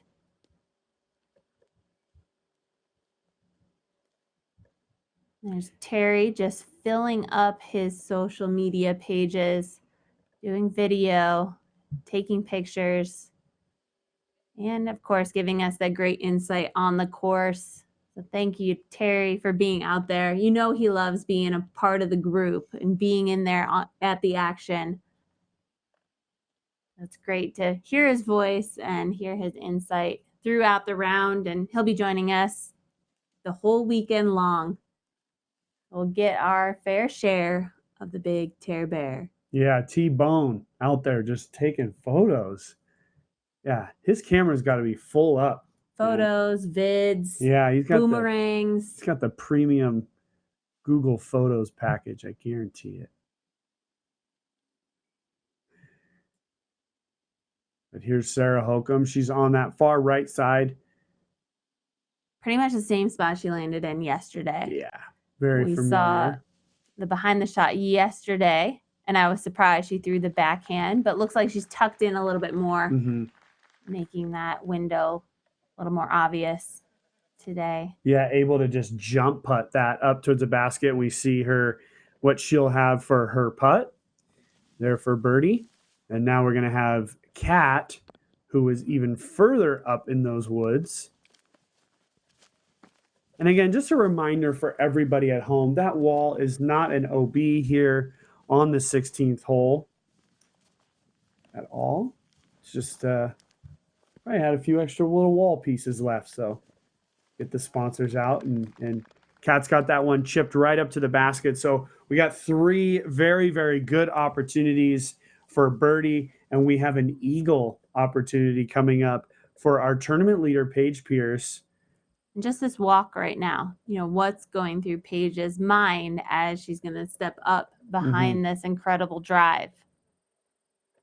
She doesn't get relief from these, so she's right up against it. Yeah, but yeah. Hopefully she's got enough room for her foot. This makes it just a little bit awkward. I might have not have even marked it and still taken my 11 inches behind the wall. That would be the play. Yeah, because this is definitely going to just affect her normal form. Oh, and now going to a knee. Let's see what she's got for us. A little more thought she would want to put into this putt. But let's see. So lots of opportunities. Ooh, yep. Yeah, I still think that if she had not marked it, I think that would have been the best situation. No turning back now. Yep. Boom! There we go. Let's roll it. Let's roll the Zuka replay on that. And this is for eagle, folks. Even with the wall. All those distractions, figuring out how to stand behind that shot, thinking about it so much, and just to get comfortable, set her line, and nail that putt. I mean, that's incredible. Yeah, it really is. You know what also is incredible? As we see Kristin here putting for birdie and she's able to convert it. This group, her fellow competitors are going to take birdies on this hole. She took an eagle. She's still gaining strokes. I mean, we've seen her do this in the past. You know, her competitors getting birdies, playing the hole really, really well. She bombs one out there, gets an eagle, and somehow Paige Pierce is still able to gain strokes when the whole group birdies. It's amazing. But what a show here on hole 16 from our featured card, our lead card. And there's Catrina Allen for birdie as well. So we're going to go ahead and now take a look at that 17th hole. Hole 17, par 4, 373 feet. This is the view from the men's tee pad that we'll see later in this afternoon. But the women are playing off to the right-hand side. You'll see those dead pine trees on the right. That's about halfway up the hill that they're throwing. This is a placement shot. So landing right here is perfect position as you see it, dog legs off to the right with another about 100-foot approach to the basket. See a pyramid elevated basket as well as a drop off behind. So players need to be cautious on the upshot. Make sure they just nestle it up to the basket to make that putt a little bit easier on themselves. Otherwise, if you're going to end up scrambling, it's going to be a tough basket to be putting at. And there's a good visual of that dog leg. I mean, there's no way to get to the basket. There's no way to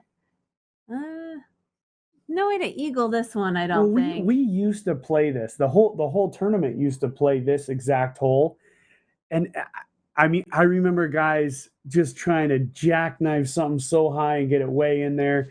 You end up just putting yourself more in danger than anything. The shot really to the perfect zone is really just about 240 feet maybe.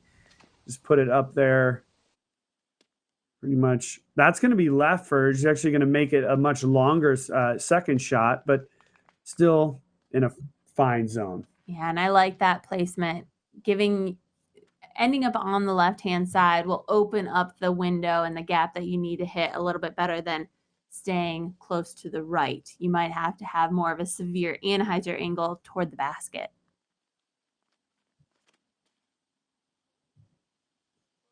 Kristin really biting off a lot here. It's got to get down, though. See, that's where we saw Macbeth and James Conrad yesterday, and that's a tough spot up there.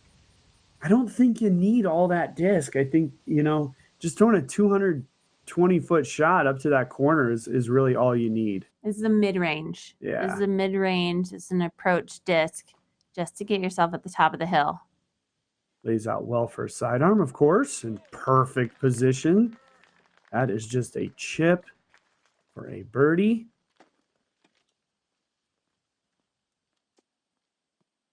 Interestingly enough, Catrina's between two discs. I would imagine that she would know exactly what disc she wanted to throw here. So looks like she's going for a putter of some sort. She might have been thinking in her head, let's get more aggressive. But at the end of the day, I don't think there's a whole lot of room for aggression on this one. And she goes with a lot of heat as well. Going to throw it up into the woods. Ooh, that was a nice little skizzle there at the end that she was able to get. We'll take a short break and we'll be back with you in just a second.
So here we are back live. Paige Pierce throwing her upshot and able to control the speed onto that very quick downhill green, as Val was explaining. She should have a decent birdie opportunity.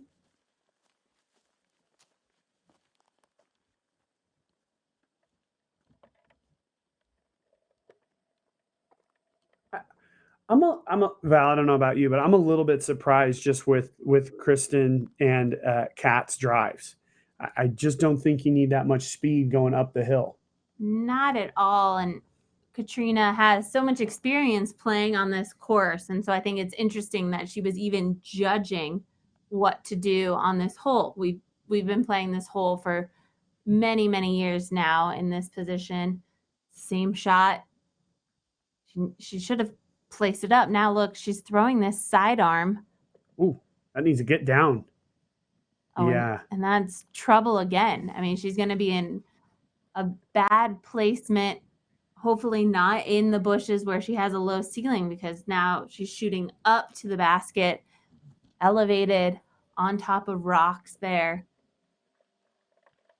And we miss Kristen's shot. She's a quick player. Yeah, she picks what she wants to do, and she just goes for it, doesn't she? She was air jump putting. Oh, okay. So now she is ready and still playing quite quickly. And got caught up. That's the trouble you get into when you're a little bit too far. We can see on the right-hand side of our screen right there, it's thick woods. The trees are very compact. If you end up throwing past that landing zone and forcing yourself to throw through there. But here's perfect placement. Oh, God, this is absolutely perfect. This is just in chipping range. Nestle quick. Right up by the basket.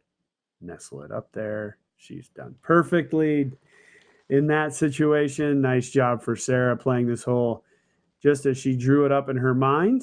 Yeah, last thing I'll say, and we'll get back to this tomorrow when we're on this hole.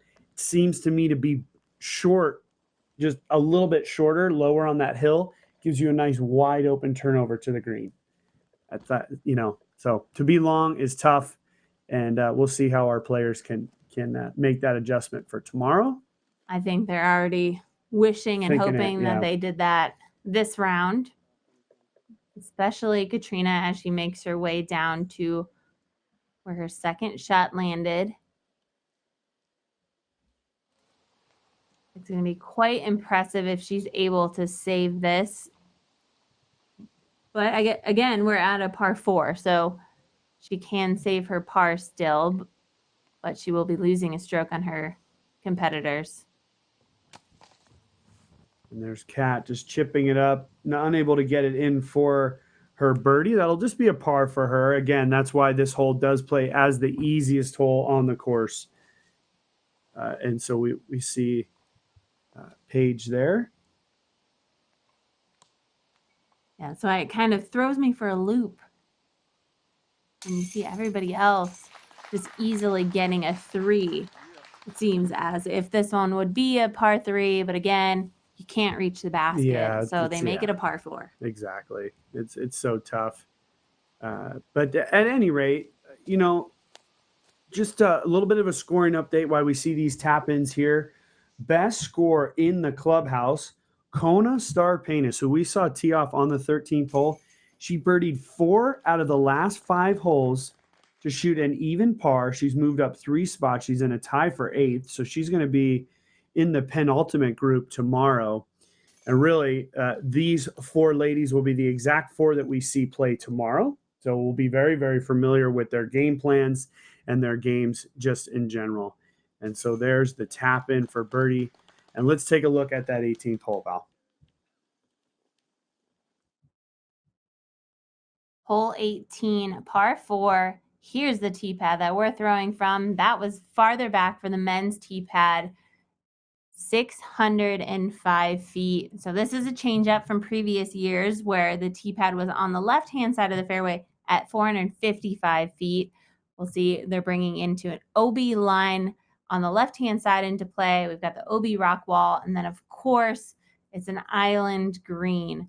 So throwing the drives out there, putting yourself in a good position will allow yourself to figure out what the strategy is going to be for the rest of the hole, whether you're going to go for it or if you're going to lay up and just play it for par. We saw Paige throwing a crushing drive yesterday. She threw out of bounds on the left-hand side, but she went for her upshot, went for the green, threw a sidearm, ended up OB on that shot as well. Let's see if she sticks to that game plan and plays as aggressive as she did yesterday. Much slower disc she threw today. I could actually see it as you were talking there. She was able to make that adjustment. She didn't get as far up there, but she kept it short of that wall. We saw the double OB yesterday from her, and that's something that you want to try to avoid, of course. So with a shorter drive, that might change things up a bit for her. Mm-hmm. And for Sarah, I think that this hole is played just for par anyway. So a nice safe shot for her is going to put her in position to throw that up shot. We don't know how Kristin is going to play this. She's not the biggest thrower in the ladies division, but she's very solid.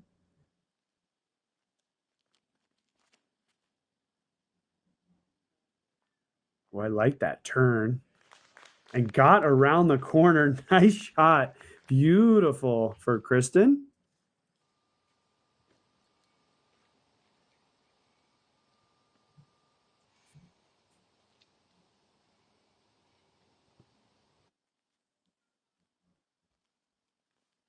Just having a little bit of struggles in this last bit of the round. Not impressed with that throw, not getting the full distance out of that.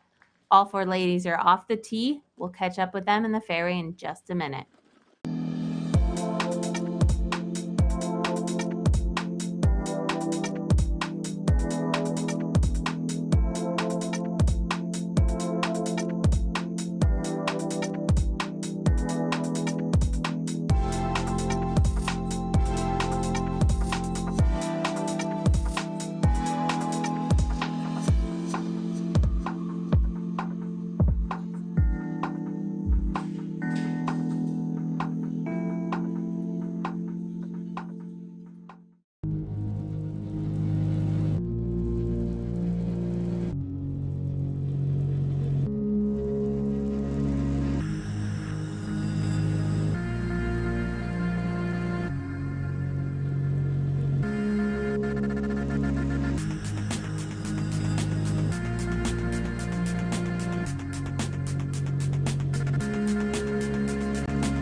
Last year's MVP Open champion, Sarah Hokom, just laying up on her second shot.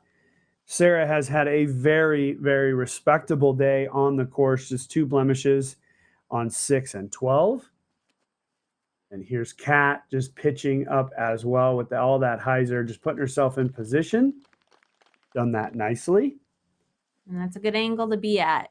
You don't want to, again, hug it too far to the right because you're not going to have a good angle into the green. And as we saw from this beautiful view, 18's green right there, the rock walls, those create a good barrier, but then you do have that little bit of railroad tie on the front. That's the opening to get to the basket. But look, here we go. Shorter drive, changing up the game plan. Paige did not feel confident to go for the green today. I mean, I think Paige's game plan is so fluid that she can step up when she needs to, and we'll see what happens tomorrow. This whole, you might change up your game plan depending on what the scores ended up being. If you've got to go for it and you've got to make up strokes, you got to go for the green. But at this point, Paige is giving herself a nice bit of padding here. And we see Sarah Hokom now moving up into that second spot. Kristin Tattar in third spot. And we see Catrina has dropped down into fourth place. But still a little bit of a buffer between this card and the second card. Haley and Rebecca finished 2 over today. They started off the rounds. Haley was at 1 over, but Rebecca was at even. So they played some solid rounds today, put together some good scores. I think we've seen the same people hanging out there on 18's green, just taking it all in. And now this is not an easy upshot.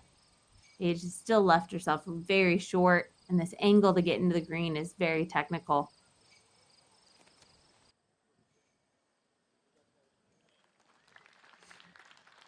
and our leader of the tournament, executing it beautifully. She does have a 7-stroke lead at this point. So while she's not relaxed as I think we would, think of the normal thought of relaxed, probably for her it is fairly relaxing at this point to feel like you're on that green, nice and safe. The round is over at this point, and same thing. It is that feeling though. When you're up by that basket, you've had this tension all day. Now you put it on the green on 18. It's 5 feet away. Most likely not going to miss it. It's just like, oh my God, it's all over. I can go relax now. I don't know. There's still that, like, your heart's still racing because the crowd now doubles once you step up on the green. So you've got the people following behind, but then you've got everybody that's waiting there and spectating. And so even with a shorter putt, you're still, I got to make this. There's a lot of people watching. And there are a lot of people watching at home. And we want to thank you guys for tuning in this morning of the live action going on at MVP Open at Maple Hill. Hope you've had fun. I know Nate and I have as well. We're going to be back this afternoon with more coverage. But we're glad you've joined us this morning to catch an exciting round. Absolutely. Another impressive round. And look at that view. You can see how close all those competitors are. So that's a pretty cool view that our producers have put together for us. You know, it has been a fun morning here, just the round taking 3 hours and 13 minutes by the time they all tap in. But that's a pretty quick round. I thought there was some really, really good action, but Paige Pierce has taken now a commanding lead. All of you watching at home right now, don't go anywhere. We're going to have Terry Miller with a couple of post-round interviews. We're going to try to grab Paige Pierce and get to her. So, we'll see. We'll see exactly what Paige is feeling and how she's looking forward to tomorrow's round. And there it is. It is all official at this point. And we'll come back to the booth. We'll take a look at the top 10 leaderboard. But Val, what's just your reaction overall today? I think the big thing for me was really Kat kind of really just falling off there at the end of the round. Right. And that made all the difference to extend Paige's lead toward the end of the round today. But I didn't know how it was all going to play out. I think things were off to a rocky start. I mean, first hole, everybody parred, but then it was this gap of hole 2 to about hole 7 where nobody was really throwing that great. There was a lot of trouble. Players were struggling. Those short missed putts by several of the players. I mean, Paige herself even missed a short one. Sarah was missing a short one. Katrina had a spit out to the left. So things weren't settling in just yet. But once we got to the middle, toward the end of the course, that's when the players started getting their stride. But unfortunately, Katrina ran into some out of bounds, and that just continued to add up and buffer that and bumped her all the way down to 4th place right now. But the consistent factor, I mean, Sarah Hokom, she's held strong right there in that placement. But Kristin Tattar, I mean, she just played such a solid round. There weren't a lot of mistakes. She just played very consistent. And so there wasn't a ton of fireworks out of her, but she was able to save herself when she needed to.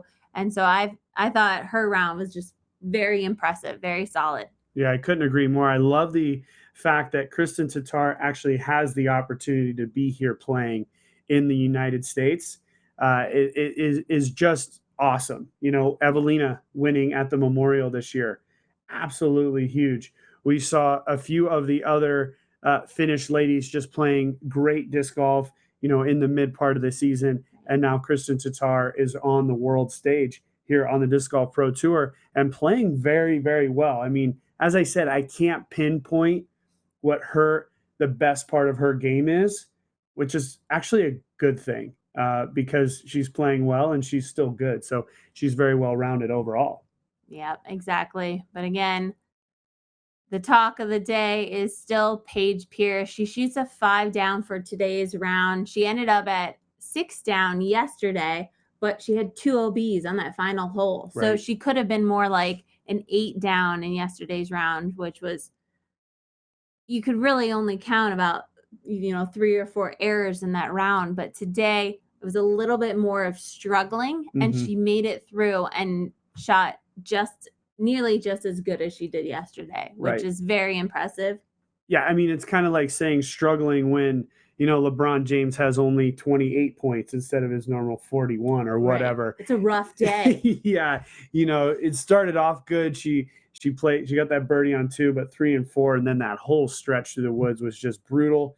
The putt on 8 really got her back going again, and then the big statement putt, as Terry, the statement guy, Miller, said in his on-course interview, was that big statement putt on 9. So we're starting to hear in our ear that Paige is on her way to talk with Terry, the disc golf guy, Miller, and it'll be very interesting to just hear what her thoughts are on the round. Yeah, absolutely. And again, Haley King, Rebecca Cox, they're hanging in on the second card, still not too far out. So we will head over now to the 18th green, and we're going to see Paige is counting us in. She knows how. Hello, everyone, and welcome to the green of hole number 18. Terry Miller along with Paige Pierce. Paige, very different game plan. We'll start with hole 18. Yeah. Different game plan from yesterday. I know off the tee yesterday when you threw it, you're like, I don't know if I love where that OB wall is. Today you went with a totally different approach. Break it down. Yeah, I mean, even leaving my practice rounds, I wasn't comfortable on the tee pad still, and I still decided to try it. It was just like a stubborn Paige decision. I thought, just because I didn't do it in practice doesn't mean I can't, but, you still don't want to take that chance at our highest tier tournaments, so I decided to just throw my gatekeeper dead straight, not even bring the wall into play at all, and then just... my second shot was supposed to be longer because last year when we were playing from that tee, our drive was getting up here and it's like an 80-foot jump putt. So I was thinking if I throw that mid-range and then throw my Marshall up to here, I could still get a jump putt for birdie, and even if I miss, I get an easy par. So I thought that was smarter. And we saw a layup out of you even on hole 14. Yeah. You are obviously picking and choosing when you're aggressive, which is most of the time. Yeah. But you'll back off when you need to out here. Yeah, I think that the one on 14, it's just the way I putt. If I miss, if I airball, my putter's 40 feet out into the water, and I'm not getting that back, and I kind of need that for the rest of the tournament. So I think that's such a good par 3. It really, really makes you concentrate on your drive and even more so on your putt. So, that's what you're going to get, some aggressive putts or some layups, and I think that's why it's a pretty popular place to sit on the course and just watch. Yeah, it's a great gallery location like 18 is here. Now we saw even a little bit of, I don't want to call it salt in the wound, but that's certainly where Catrina struggled, for instance. Yeah. And you continue just kind of pull away from the path right now. You got to be feeling pretty comfortable with this lead. I know you're not going to, rest on it, but you got to feel comfortable with where you're at. Yeah. I feel good about it. I wouldn't say the word comfortable is in mind. I think between holes 1 through 8, actually, holes 1 through 9, I'm going to need a cushion because every one of those holes could be a 2-stroke swing. So if I get to hole 10 and I still have 5 strokes, I'll maybe feel comfortable. Well, and then we'll close out on a really great high note of hole number 16. I mean, seriously, so few people birdie that. I'm guessing little to no women in the Open division are birdieing it on the FPO side, and on the MPO side, it's equally as impressive. You went deep of the basket, made a pressure putt with obstruction. Yeah. How does that feel to get that one and for sure pick up a stroke on everybody? It feels good. I parked that one in practice one of the rounds, and I was telling Simon and Nate, yesterday I parked this hole, and I'd never done that in my life, especially not in a tournament, and so I was excited to get it during the tournament. But yeah, I played a cash scoring round with Simon and Nate, and I could kind of keep up, but we're playing from short tees, so on those holes that we are playing from long tees, it was cool to see that my shots are As good or better? Yeah, like on hole 13, I got the 3 both days, and we have the same tee pad from the guys. So we're going to keep some scores based on the holes that we play the same pads, and so my odds are going up a little bit. You keep threatening that MPO division. I know what you're thinking. All right, well, this is Paige Pierce. She's got a lead. She's got still some work to do, of course, tomorrow. We're going to throw it back to everyone in the booth. Thank you guys for tuning in. I know I'll see you guys at 3:30. Paige will probably be out there as well. Definitely. But Nate, Val, take it away. Thanks, guys.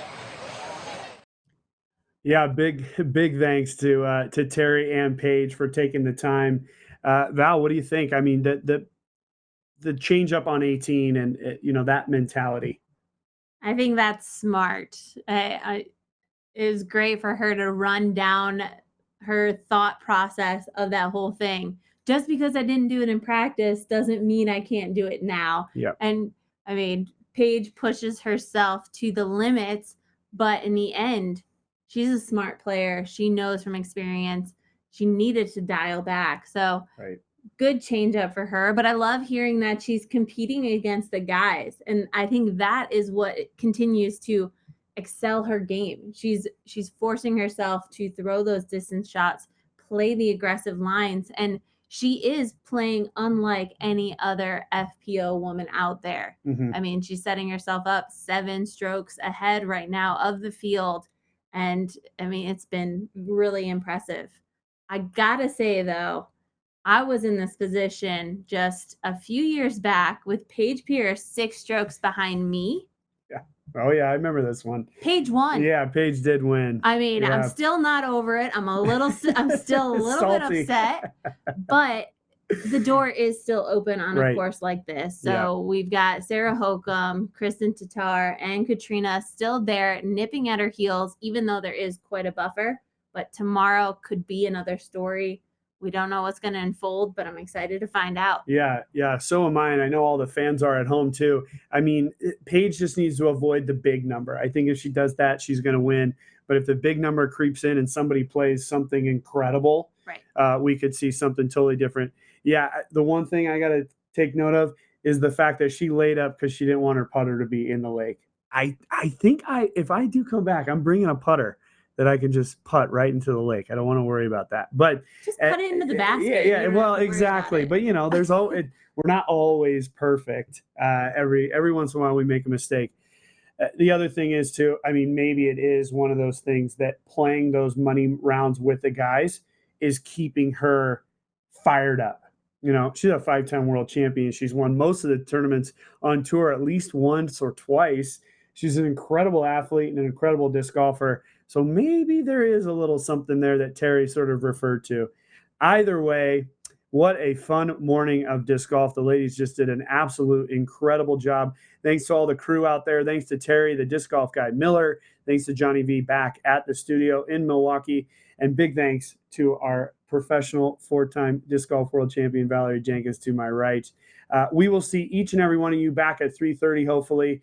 Enjoy your beginning of the Labor Day weekend. And we'll be back here 3:30 for the men today, Eastern, 9 o'clock Eastern for Championship Sunday tomorrow for the FPO. Everybody, thanks for joining us. We'll see you a little later. Thank you.